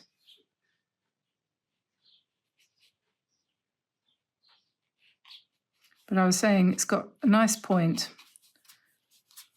this brush, so you can basically get into all the nooks and crannies. Remember don't smooth the paint out completely. Don't think of it like you're painting a wall in your house. You're not. Would you like, if you want to paint a wall, you can come and paint mine. If you want to come to my house and paint my house, my goodness me, it does need painting. Right, so that's all green now. Put a little bit more in that hedge, I think. There's a tree here. If that's dry, nearly, very nearly, so maybe what we'll do is we'll just come in with a hairdryer. So that's dry. Now, what colour shall I do the roof of the house? I suppose it should be a sort of brownish, greyish kind of colour, shouldn't it? So let's mix a bit of raw burnt sienna with some black to give us a darker brown.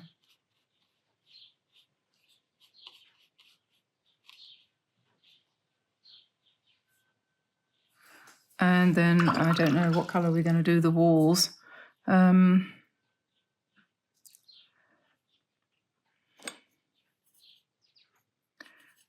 Grey or something like that. That would be a bit boring, wouldn't it? I don't know. Let's just paint them a light brown colour, and we'll do the interesting part with some pen work later. And since I've got this light brown colour, I'm just going to do the front half of the hedgehogs, because they are quite pale. I know that because we had a hedgehog the other day, didn't we? And then we can probably put a little bit of grey into the sheep there. Then let's have a look at the tree. So what we need to do here is just mix up some different greens and sort of drop them in with leaving lots of gaps for the proverbial birds to fly through. And then as you come down a little bit, you're going to make it a little bit darker.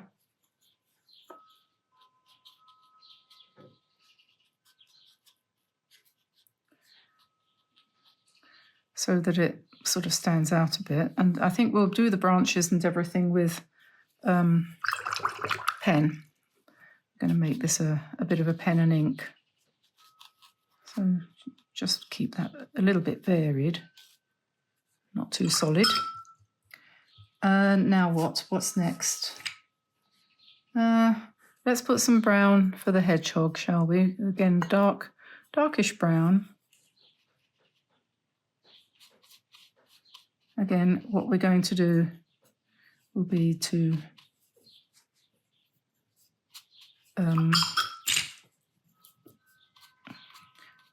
do the spiny bits with the pen.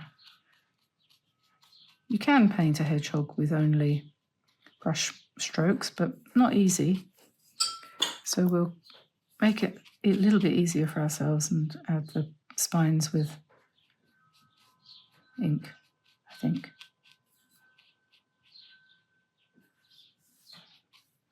There we are. And then this colour again for these pots here, which are some nice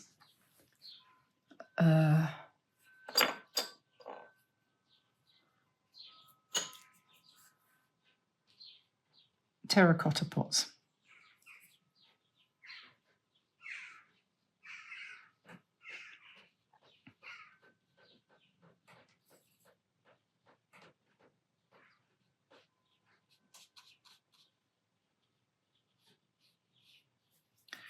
And a little bit of shadow on the inside.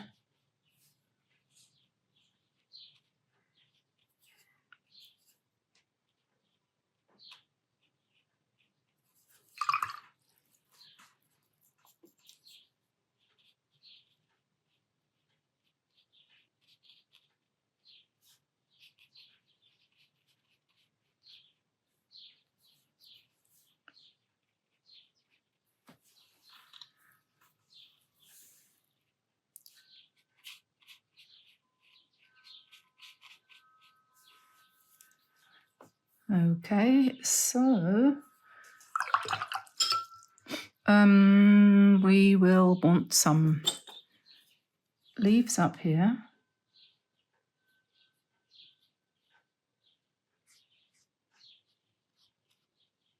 Coming in from off stage, so to speak.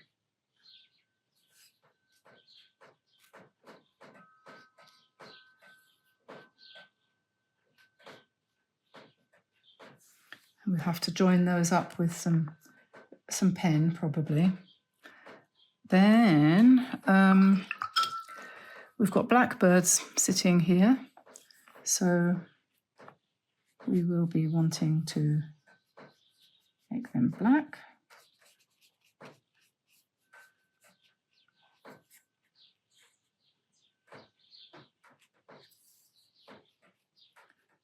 I put the legs in using pen again.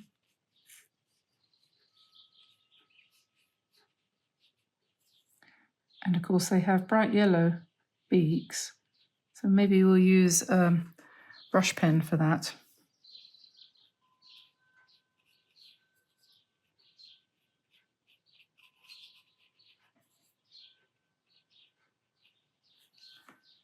Okay, those are 3 birds. Now what? Oh yes, we've got some nice leaves on the ground here too.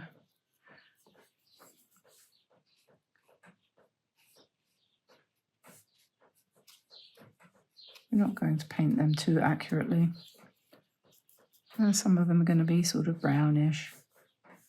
I know it's not autumn at the moment, but it will be sooner or later. And then perhaps just this poor red is sitting here all forlorn. We'll just pop a little bit of red in there. I don't know what kind of flowers those are, but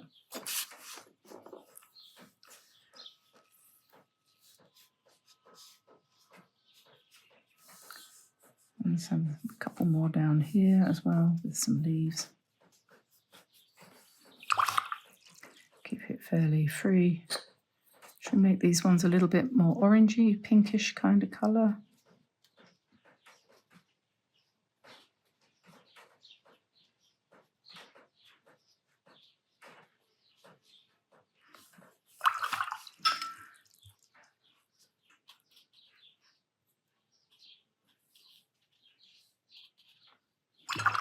Okay, so I think now we need to let that dry and then we'll come in with some ink. You do have a choice, really. You don't absolutely have to do this with a pen. You could do a lot of the details with a brush. You could do that. I quite like the whole ink, pen and ink thing myself. So I think that's probably what I'll do.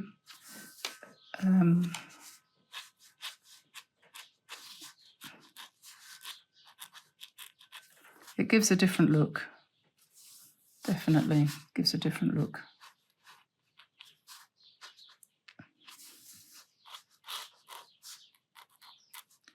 You can get some nice darks using the pen if you want to. And this is a Tombow, and it has a thick and a thin nib. So you can press hard and you get a thick line, and you press lighter. You see it's nice and dark there, and you can get some very easy and quite, what's the word? Expressive, that's the word. Quite expressive marks. Without really trying, to be honest. You don't have to try terribly hard to get what you might call, you've got a step there. You see that step just grew outside the house, and there's a path coming down here.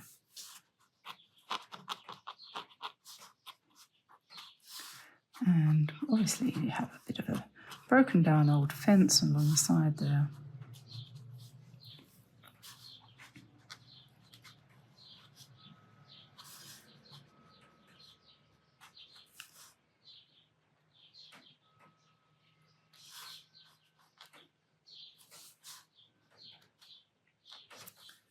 And one bird there. Let me see, what shall we do next? Shall we do the tree? We're just going to really lightly sketch in the branches on this tree. We don't need anything terribly complex. So into the spaces, we'll just drop some little branches. Not too many, because if you do too many, it looks odd. So we just really have to be very restrained. Very restrained.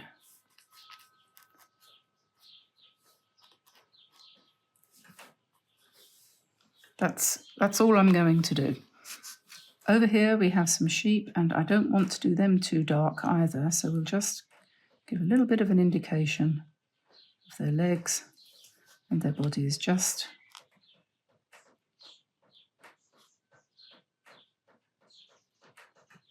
because they're in the distance. They don't want to be too dark, do they? My hedgehogs, I'm going to start with, start with their noses, and then their smiles, and their eyes and their ears. And then we come down the front, and they've got their little feet.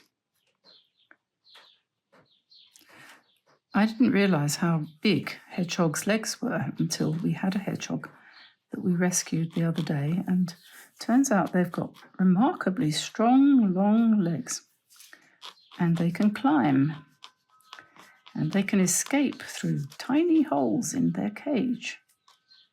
Yes, they can. And they did. I hope he's okay. I hope Hedgar was successful in his bid for freedom. Right, so another nose here, and then a nice little curve to the forehead.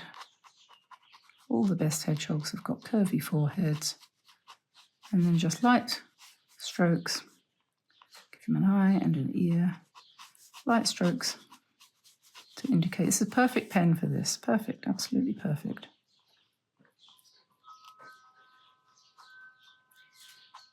Just give the little slightest indication of the feet. We don't need every detail, because to be quite honest, you couldn't see every detail even if he was sitting right in front of you, believe it or not. We had the hedgehog in the house for, not in the house, in the barn for quite a while, and most of the time he was curled up in a little ball, impenetrable ball. That's the hedge going along the back there. And then we'll just scoot in some floral elements here. Just nice and loose. And then a few more down here.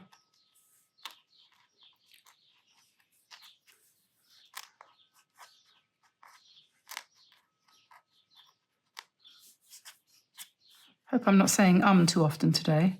Had another complaint about my ums. It's too bad. Sorry. It's just one of those things. And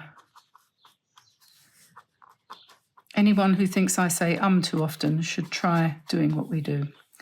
That's all I can say. So there we are. Here is another bird coming along here.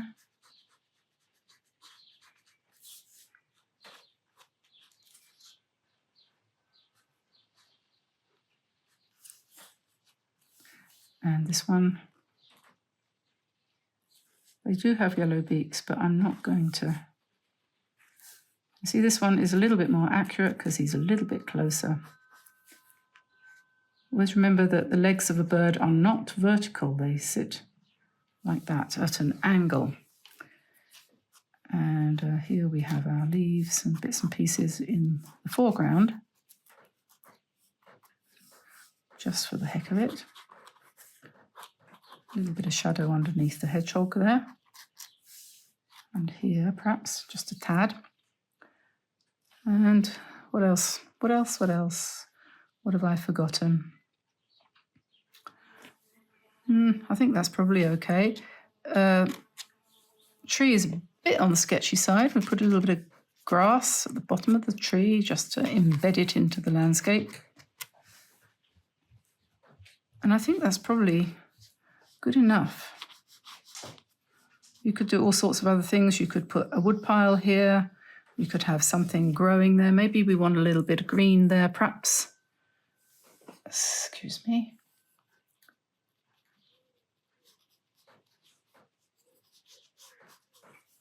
Yeah, that'll do. I'm wetting the top 2/3 of the paper with clean water, and I'm going to do that first of all and then give it a couple of seconds to soak in a little bit till the shine goes off of the paper. And while that's happening, I'm going to mix, and I know you can't see the palette because I just don't have the width here, but I'm going to just activate a little bit of ultramarine blue. This is a Cotman ultramarine, so it's not a fancy one. I'm just going to add a tiny bit of phthalo blue to it to make it a little bit darker, but mostly ultramarine. And then once I've done that, I'm going to come back and I'm going to drop that in across the top of the paper and use plenty of water and vary the intensity of the colour as you go across and sort of break it up a little bit. And then I'm going to add a little bit of burnt sienna to some of that blue to give me something of a grey like this. So we have some clouds, and we'll leave some white areas as well. So it can be just as random as you like. We come back in with a bit more blue and try not to try too hard, really is the thing. Don't try too hard.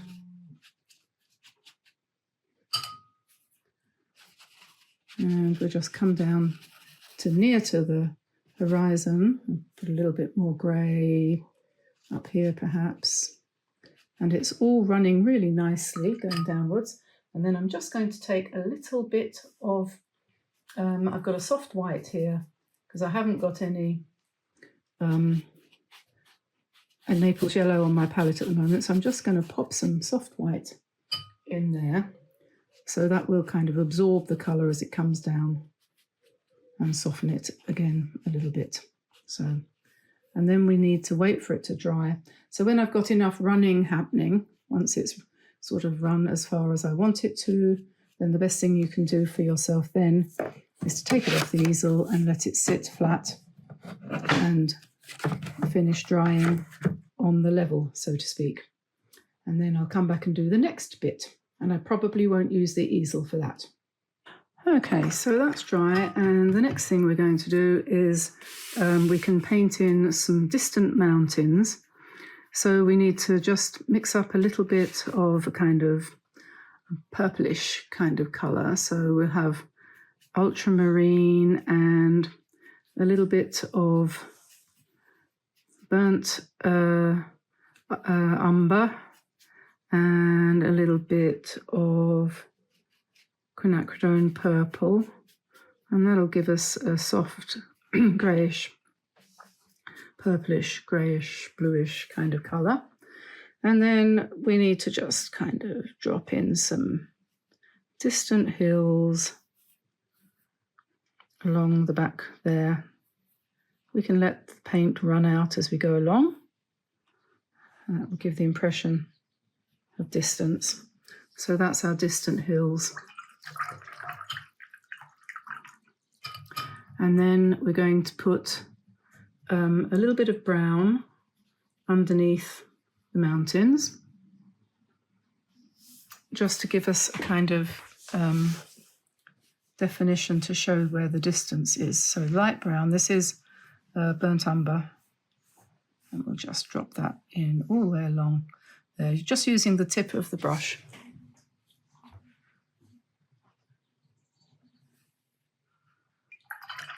And then we're going to put in a strip of a kind of yellowy colour, so as if there was a sort of wheat field in the distance there. So we'll pick up some cadmium yellow, maybe a bit of quinacridone gold. We don't need very much paint because it's just it's a field in the far distance, so we'll just lay that down there. Just draw that across. Okay, that's that. So that's our distant wheat field, if you like. And you know, this is meant to be, this is from a photograph of an American landscape. So it's kind of big, wide open fields. So now we're coming in with a light green, greenish yellow, yellowish green, and we'll pop that across there like that.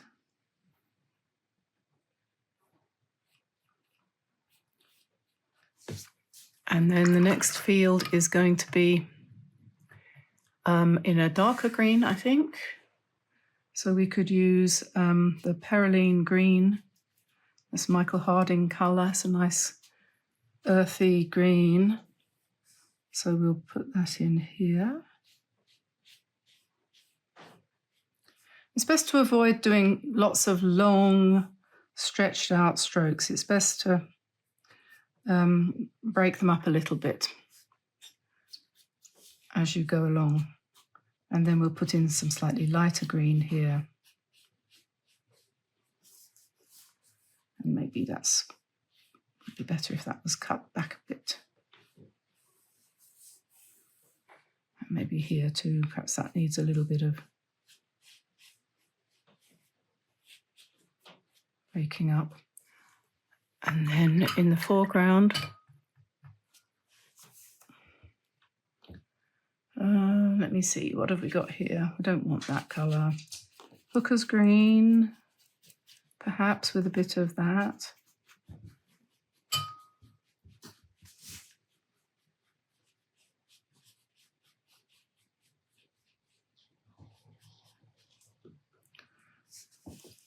And maybe we'll put a bit more of the yellow-brown in the foreground here, perhaps.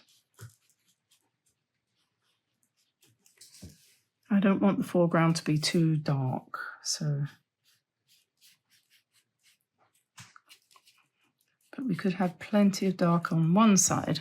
So I'm just literally making this up as I go along.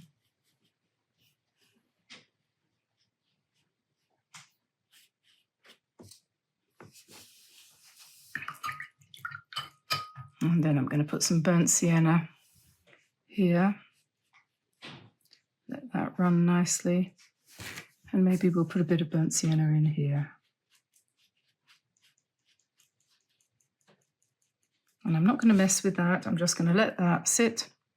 Actually, I think that wants some quinacridone in it there. That burnt sienna looks a bit pathetic, washed out.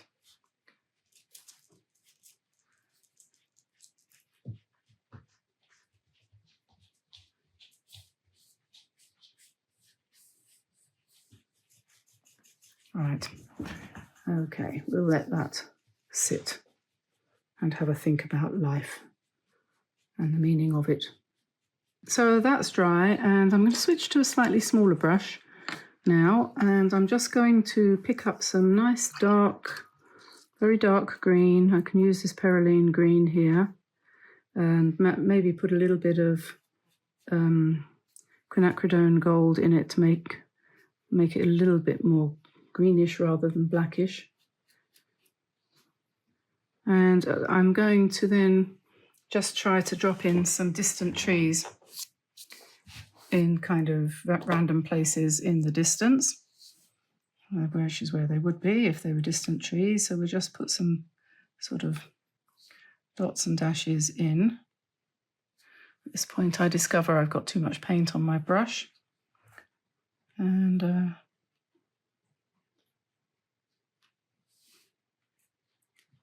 just working along there to indicate a distant forest. Don't make them too big because they wouldn't be all that big, would they? And we can have a few somewhere else as well, maybe a few sort of bushy type of things here.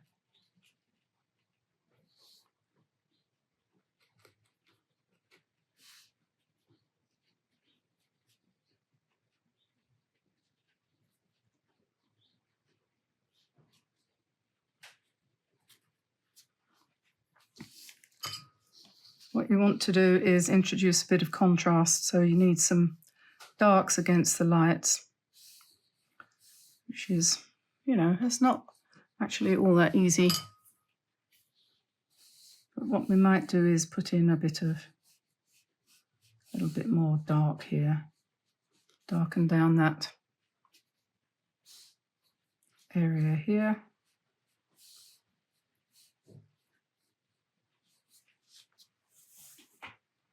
And then here we've got possibility for some more grasses.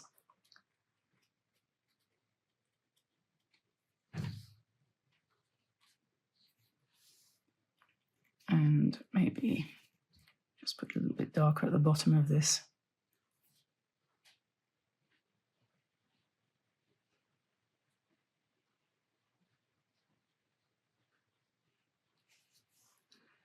And here we can carry on with hopefully a bit of calligraphy. I think I might try a smaller brush. Just let me find my flicky brush. This one will do, I think.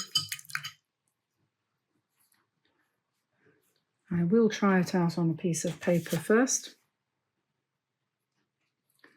Yeah, you have to be quite sort of courageous about this because it could all go very badly wrong.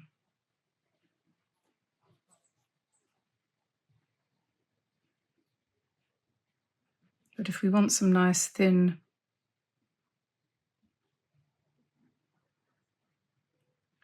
lines,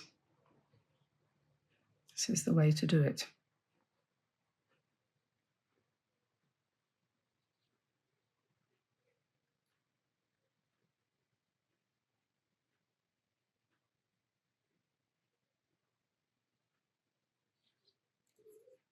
And maybe we'll put a little bit of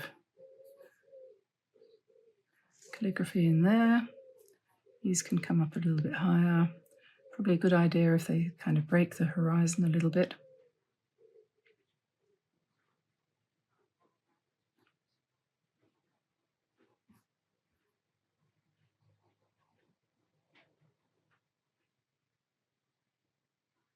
I'm sort of growing a tree here. A bit of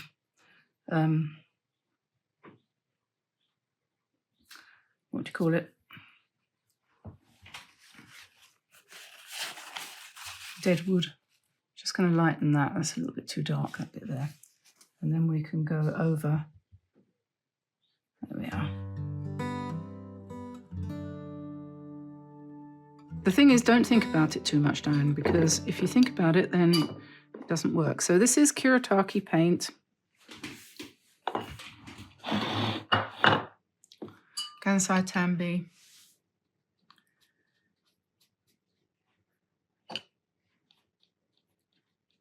So this, we don't want to rush this really, because I've got to go round my houses, okay? And I'm not going to try to blend anything in. I'm just changing the color as I go along, and I don't care how weird it looks. We're just, that's a bit similar, isn't it?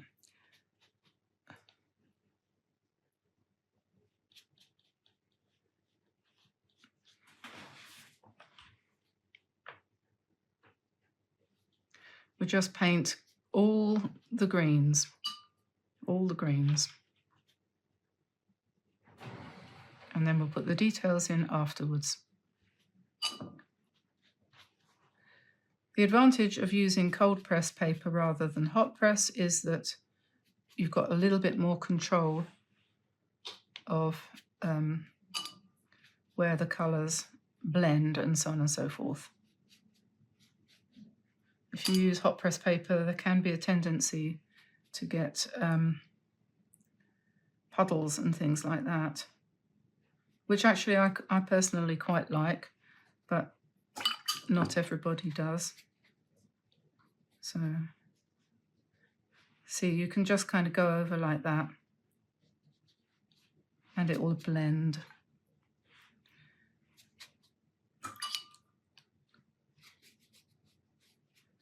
You know, we've done this a lot, haven't we, with colour, just putting colour onto a piece of paper and letting it all blend and smush in, but without any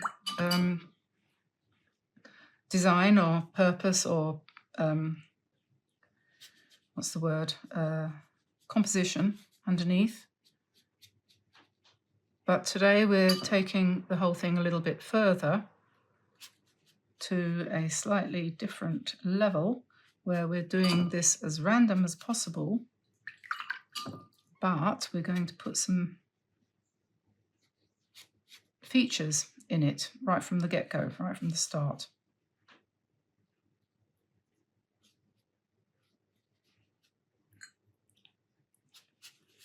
And put some nice yellow-green down here. Not quite sure how I'm going to deal with the sheep when it comes to painting them in. I've been toying with the idea of using acrylic markers.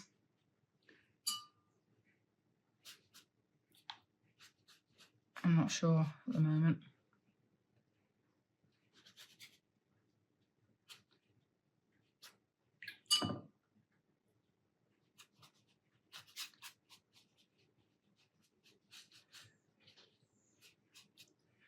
There's a difference between painting without a plan and just literally letting whatever happens flow out of your paintbrush, and painting intuitively, which is not the same thing, because intuitive painting is when, I think, it's when you have an idea what you want to do, but you allow it to develop as you go along, following your intuition and letting the paint draw you forward. And So your plan changes from minute to minute, just like your intuition, you know. You might plan to cross the road, but if your intuition tells you that there's a car coming, and although you can't see it, you can sense it, you probably might change your plan and stay where you are on the side of the road, you know. It's a bit like that with painting.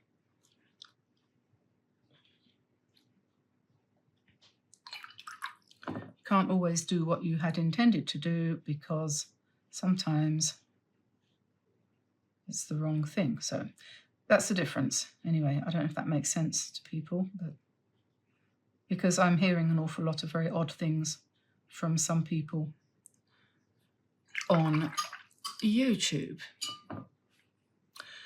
Right, so now that's completely green, and I think that is quite pretty. We've got our houses all standing out there in white, and the sheep as well. But you can still see the lines through the paint so that I know where I put my paths and where some of the hummocks and things are for the landscape. So what I'm going to do now is I'm going to let that dry. I might give it a bit of encouragement with a hairdryer, otherwise we're going to be here all day. So I suppose the next thing to do probably is to paint the houses. And I think what I'm going to do is I shall move this out of the way for a minute and find some browns. And I did select out the browns earlier for painting that we did the other day, didn't I? But I think we've got everything we need here to do the roofs and the walls and the windows and so on and so forth here. I'm going to paint also the moon in kind of yellow. I'll do that first, I think, because the moon has been very bright yellow just recently. And now let me think. The colours of the roofs around here are grey, but that's really boring, isn't it? So we don't really want to do that. Let's make them red, shall we? Sort of pinkish red. I think this is alizarin crimson or something. What's it called? Let's see.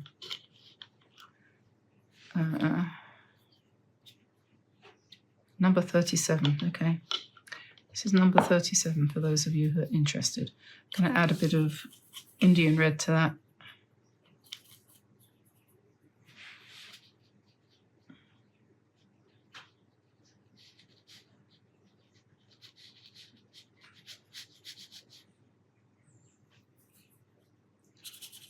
Add a bit of dark for the back part there.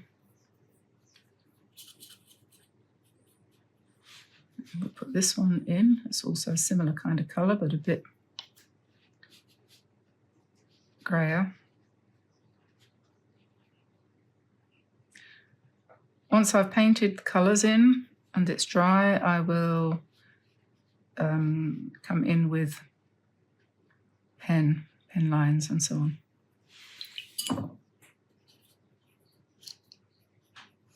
And the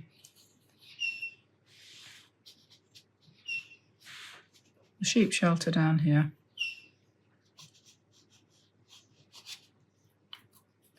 Is that Lottie squeaking?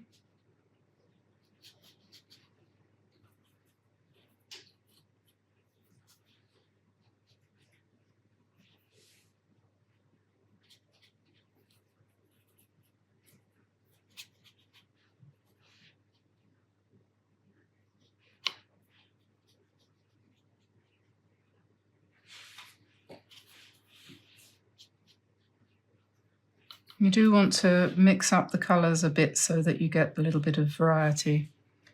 And it seems, this one seems to be particularly unwilling to vary. It's all smoothing itself out.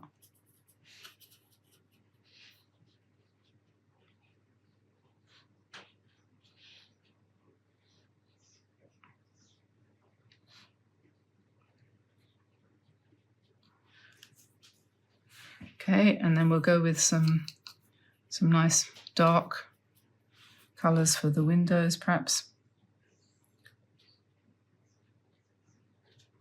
And doors.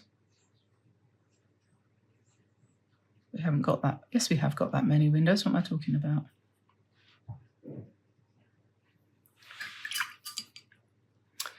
And some perhaps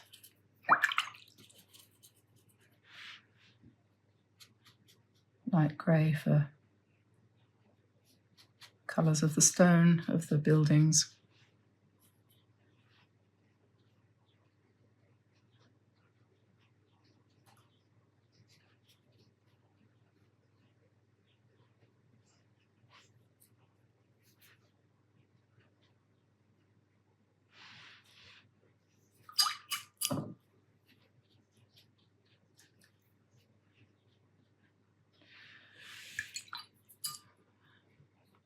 Okay, so there we have the sun, and we'll need some yellow for that, won't we?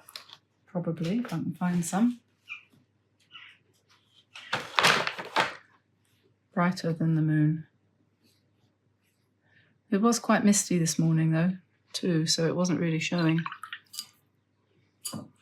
And then I'm going to switch back to the bigger brush and probably switch back to the greens. Now this is dry.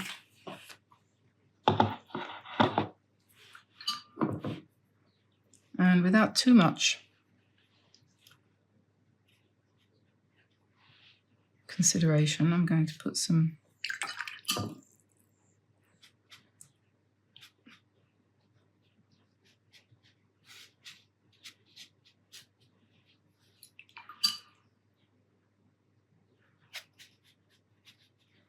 another layer of colour.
And just building up some layers of colour, dropping it in more or less wherever we feel intuitively that we wish it to be.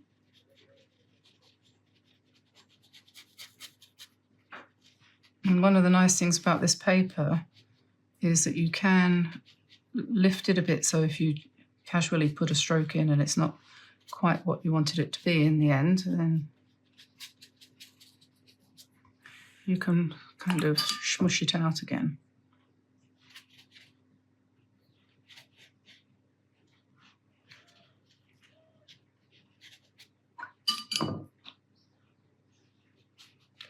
When you are building up layers, remember not to kind of contradict yourself. If you've got a yellowish green and you want to give it a bit more oomph, don't go ahead and put a blue-green on top, because that will kind of cancel it out and turn it greyish.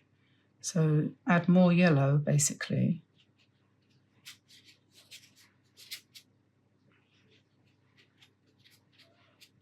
Or more of a yellowish green. And here we've got a kind of turquoisey colour coming up. So we'll just do that.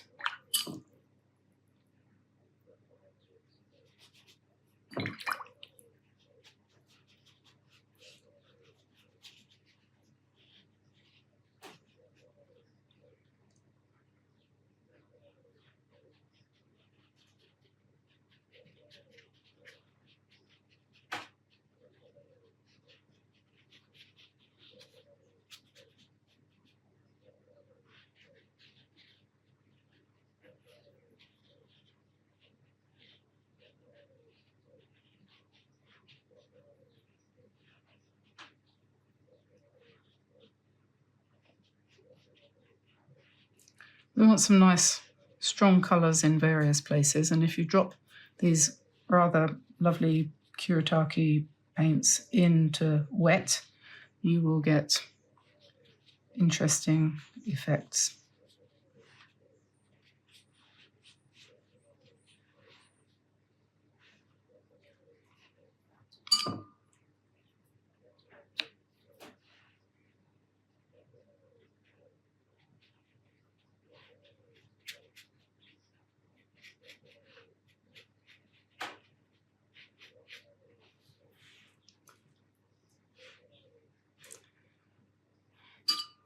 Okay, so we've got a fair amount of background colour there. So what we're going to do now is we'll let it dry, whack the hairdryer on, and then come in with a pen. Now, I'm going to probably use this. I'm just going to try it first, though, before I commit myself. We'll see how that goes. This is a Fudenosuke, this is a Tombow. This is what they, I think, intended as a calligraphy pen. It's kind of thick and thin kind of arrangement. So if you press hard, you get a darker line. If you press lightly, you get a thinner line.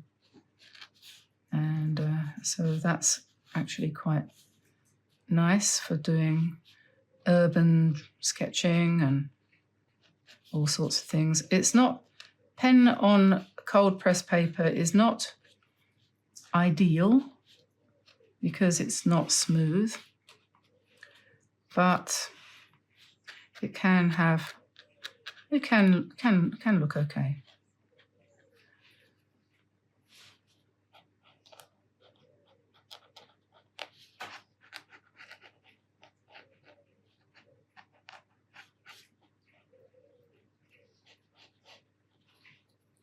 So basically, these lines just kind of organize the building a bit. You don't have to use line work,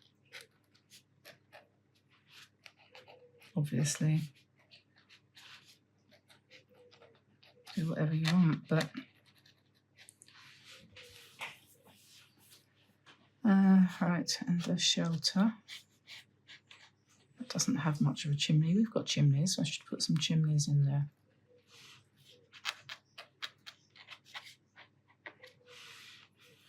And the moon going down, and the sun coming up.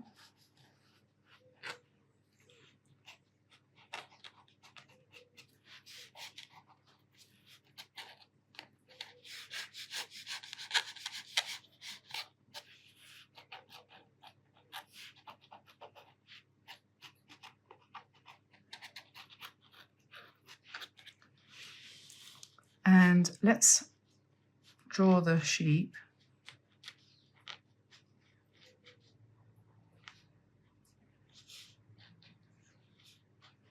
I'm going to use some acrylic markers in a minute to put some light colours in.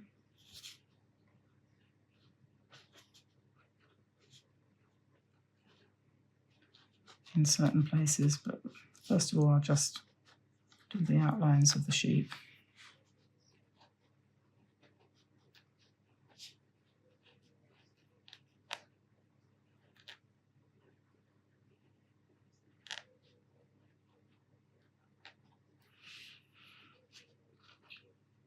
One thing to remember when you're doing sheep front on is that their heads are usually, they seem to be lower than their bodies.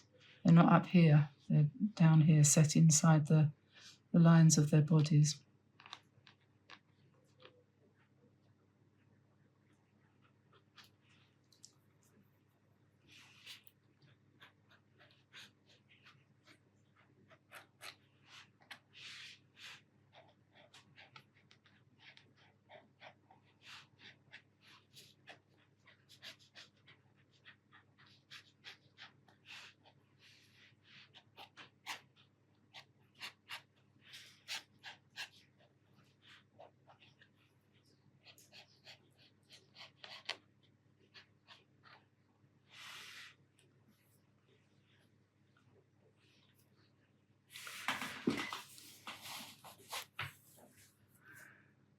Okay, so that's my hot and cold, thick and thin. Let's put another window here, I think. I think we probably need a few things like shutters and stuff like that. So I have this Artex acrylic marker set here, and there are 30 colours in this set. I have added a piece of ribbon so that I can lift the top layer out, and I'm going to put that to one side. And this one here is the other set. So we've got all these blues and greys and greens and things. And on this one, we've got the pinks and yellows and reds and a few purples and things. And I'm going to, I think, try my hand at embellishing this with basically these colours. And yeah, I don't really know quite exactly how this is going to work at the moment because I haven't done it before, really, not much anyway. So I'm going to get a piece of paper to try out the colours as we go along. And we'll start with the green because that's a little bit more predictable. And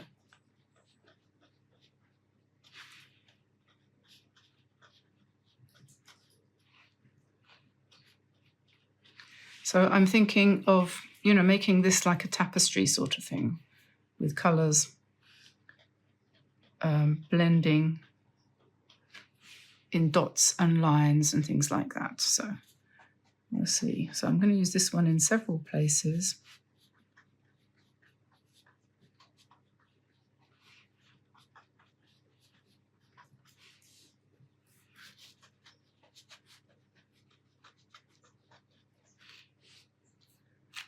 That's that colour, so that's this one.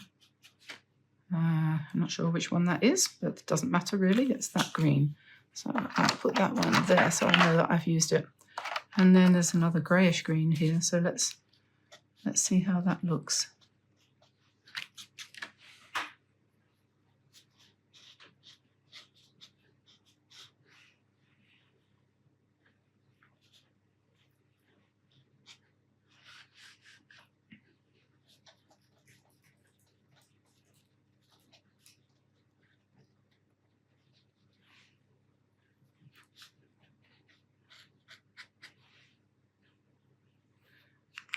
Okay,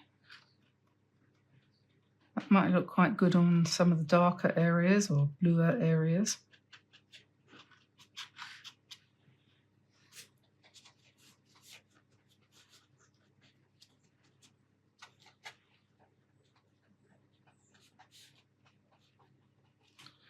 And then we could go to the marker pen and kind of join them up.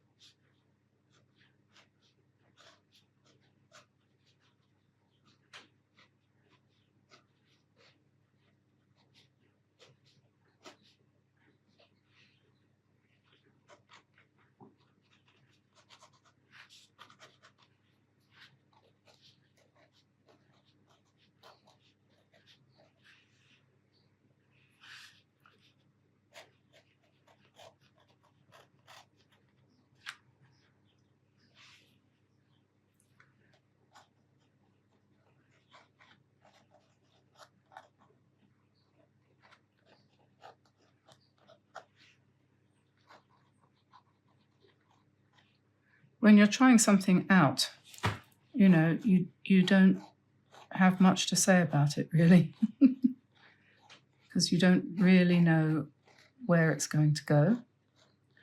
So there's no point in me saying, and what I'm going to do now is this, and what I'm going to do now is that, because this is a process, right? And I'm kind of trying to allow my mind to determine. I often find that I'm getting towards the end of a painting when I suddenly realise that I finally have reached a point where I'm beginning to be a bit more experimental and actually getting somewhere. This is a snag when it comes to doing things for YouTube, of course, because you can't say, "Oh, cancel that." Cancel the first half hour of that video. That was just me playing. Even if it was. Well, I suppose you could. but I don't know whether it would be very useful for people. Maybe it would. It's difficult to say, really, isn't it? But you do have to warm up, and I suppose that's why, sometimes the things that we do when we're warming up before we start are better than the things that you do when you get going. But you can always, I don't know. It's so difficult, really. It's very difficult to talk sense. This house has got its shutters closed.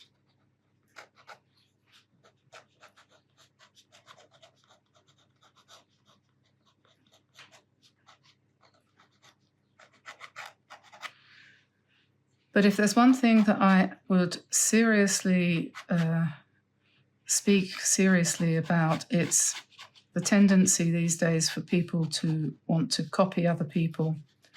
And I hope that people, when they're watching my videos, use them in the spirit which they are intended, which is, by all means, take the sketches, download the sketches, and use them for the drawings if you find drawing hard, and then do your own version with the colouring in and so on and so forth. But don't feel that you've not done it right if you haven't copied what I've done, because I am not you, you are not me, and you should do whatever happens when you pick up a pen is the right thing. That is the right thing. Not try to emulate or copy or, learn from your own mistakes. Don't learn from somebody else's mistakes. Well, I suppose you could learn from somebody else's mistakes, but it doesn't have to be like that. I haven't got that many greens, so I wanted to sort of put a bit more green here, and I don't think I can do that with these markers. So I don't know. Let's what? I might go back to paint, actually. Having done a bit of this. Maybe what I want to do actually is the sheep. No, that's too dark. That's the problem with markers. You're stuck, really. You're stuck with what colours you've been given. And although you can layer them and you get different effects, but it's quite hard. But I think I'm going to go back at the moment, right now, to paint, to these. And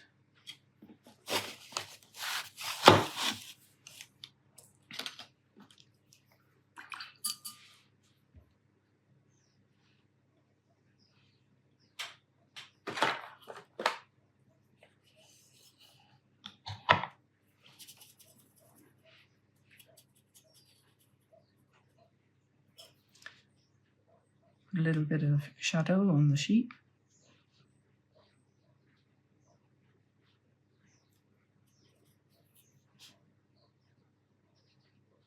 And paint their horns.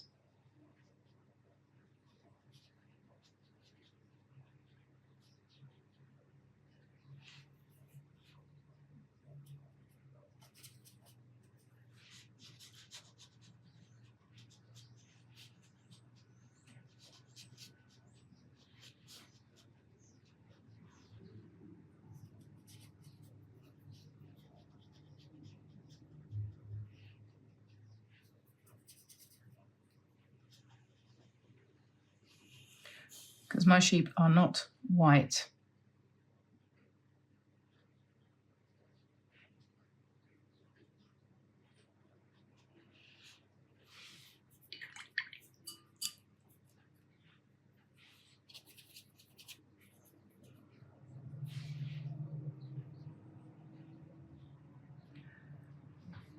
And while I'm talking about this and that, I wanted to mention a couple of people actually in the last little while have mentioned something about preferring my videos when they don't have music. Don't have music, and they've been listening to some videos and not enjoying them as much because they've not got my voice over or my commentary, but they've got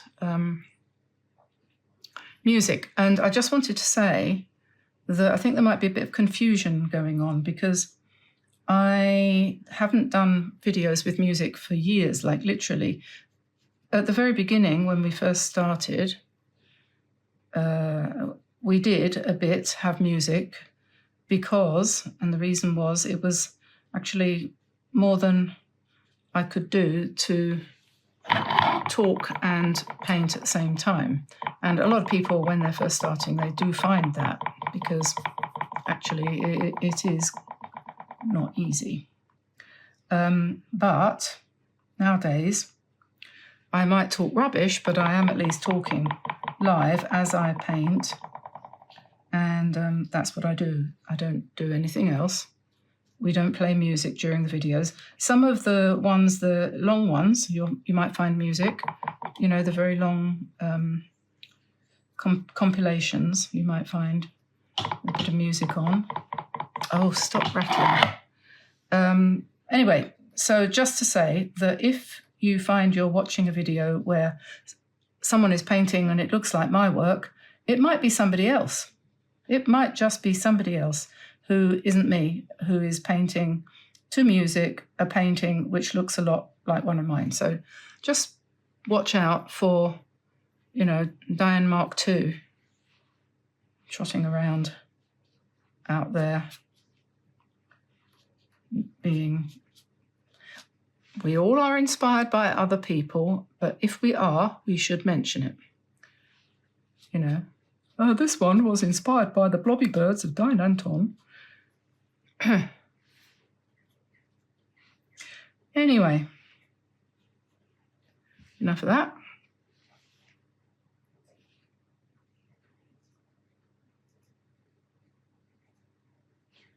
So what I've done is I have literally just put lots and lots of texture in the foreground over the various and assorted different greens that were here, and just enjoying the greenness of greenery.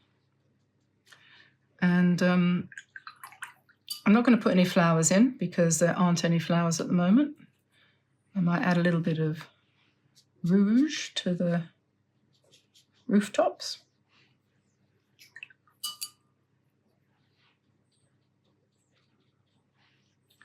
And the sky is green because if you get down low and you look at the distance, you'll see nothing but green, green, green everywhere you go.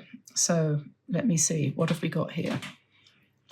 Yeah, I think that's okay. I think I might grab some black and put a few black dots in just because.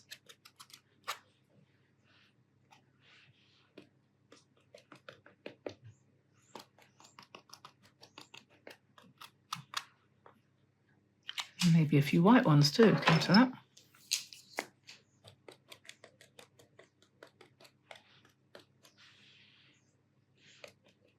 Someone said, how do you paint frost? I don't know. I don't know how to paint frost.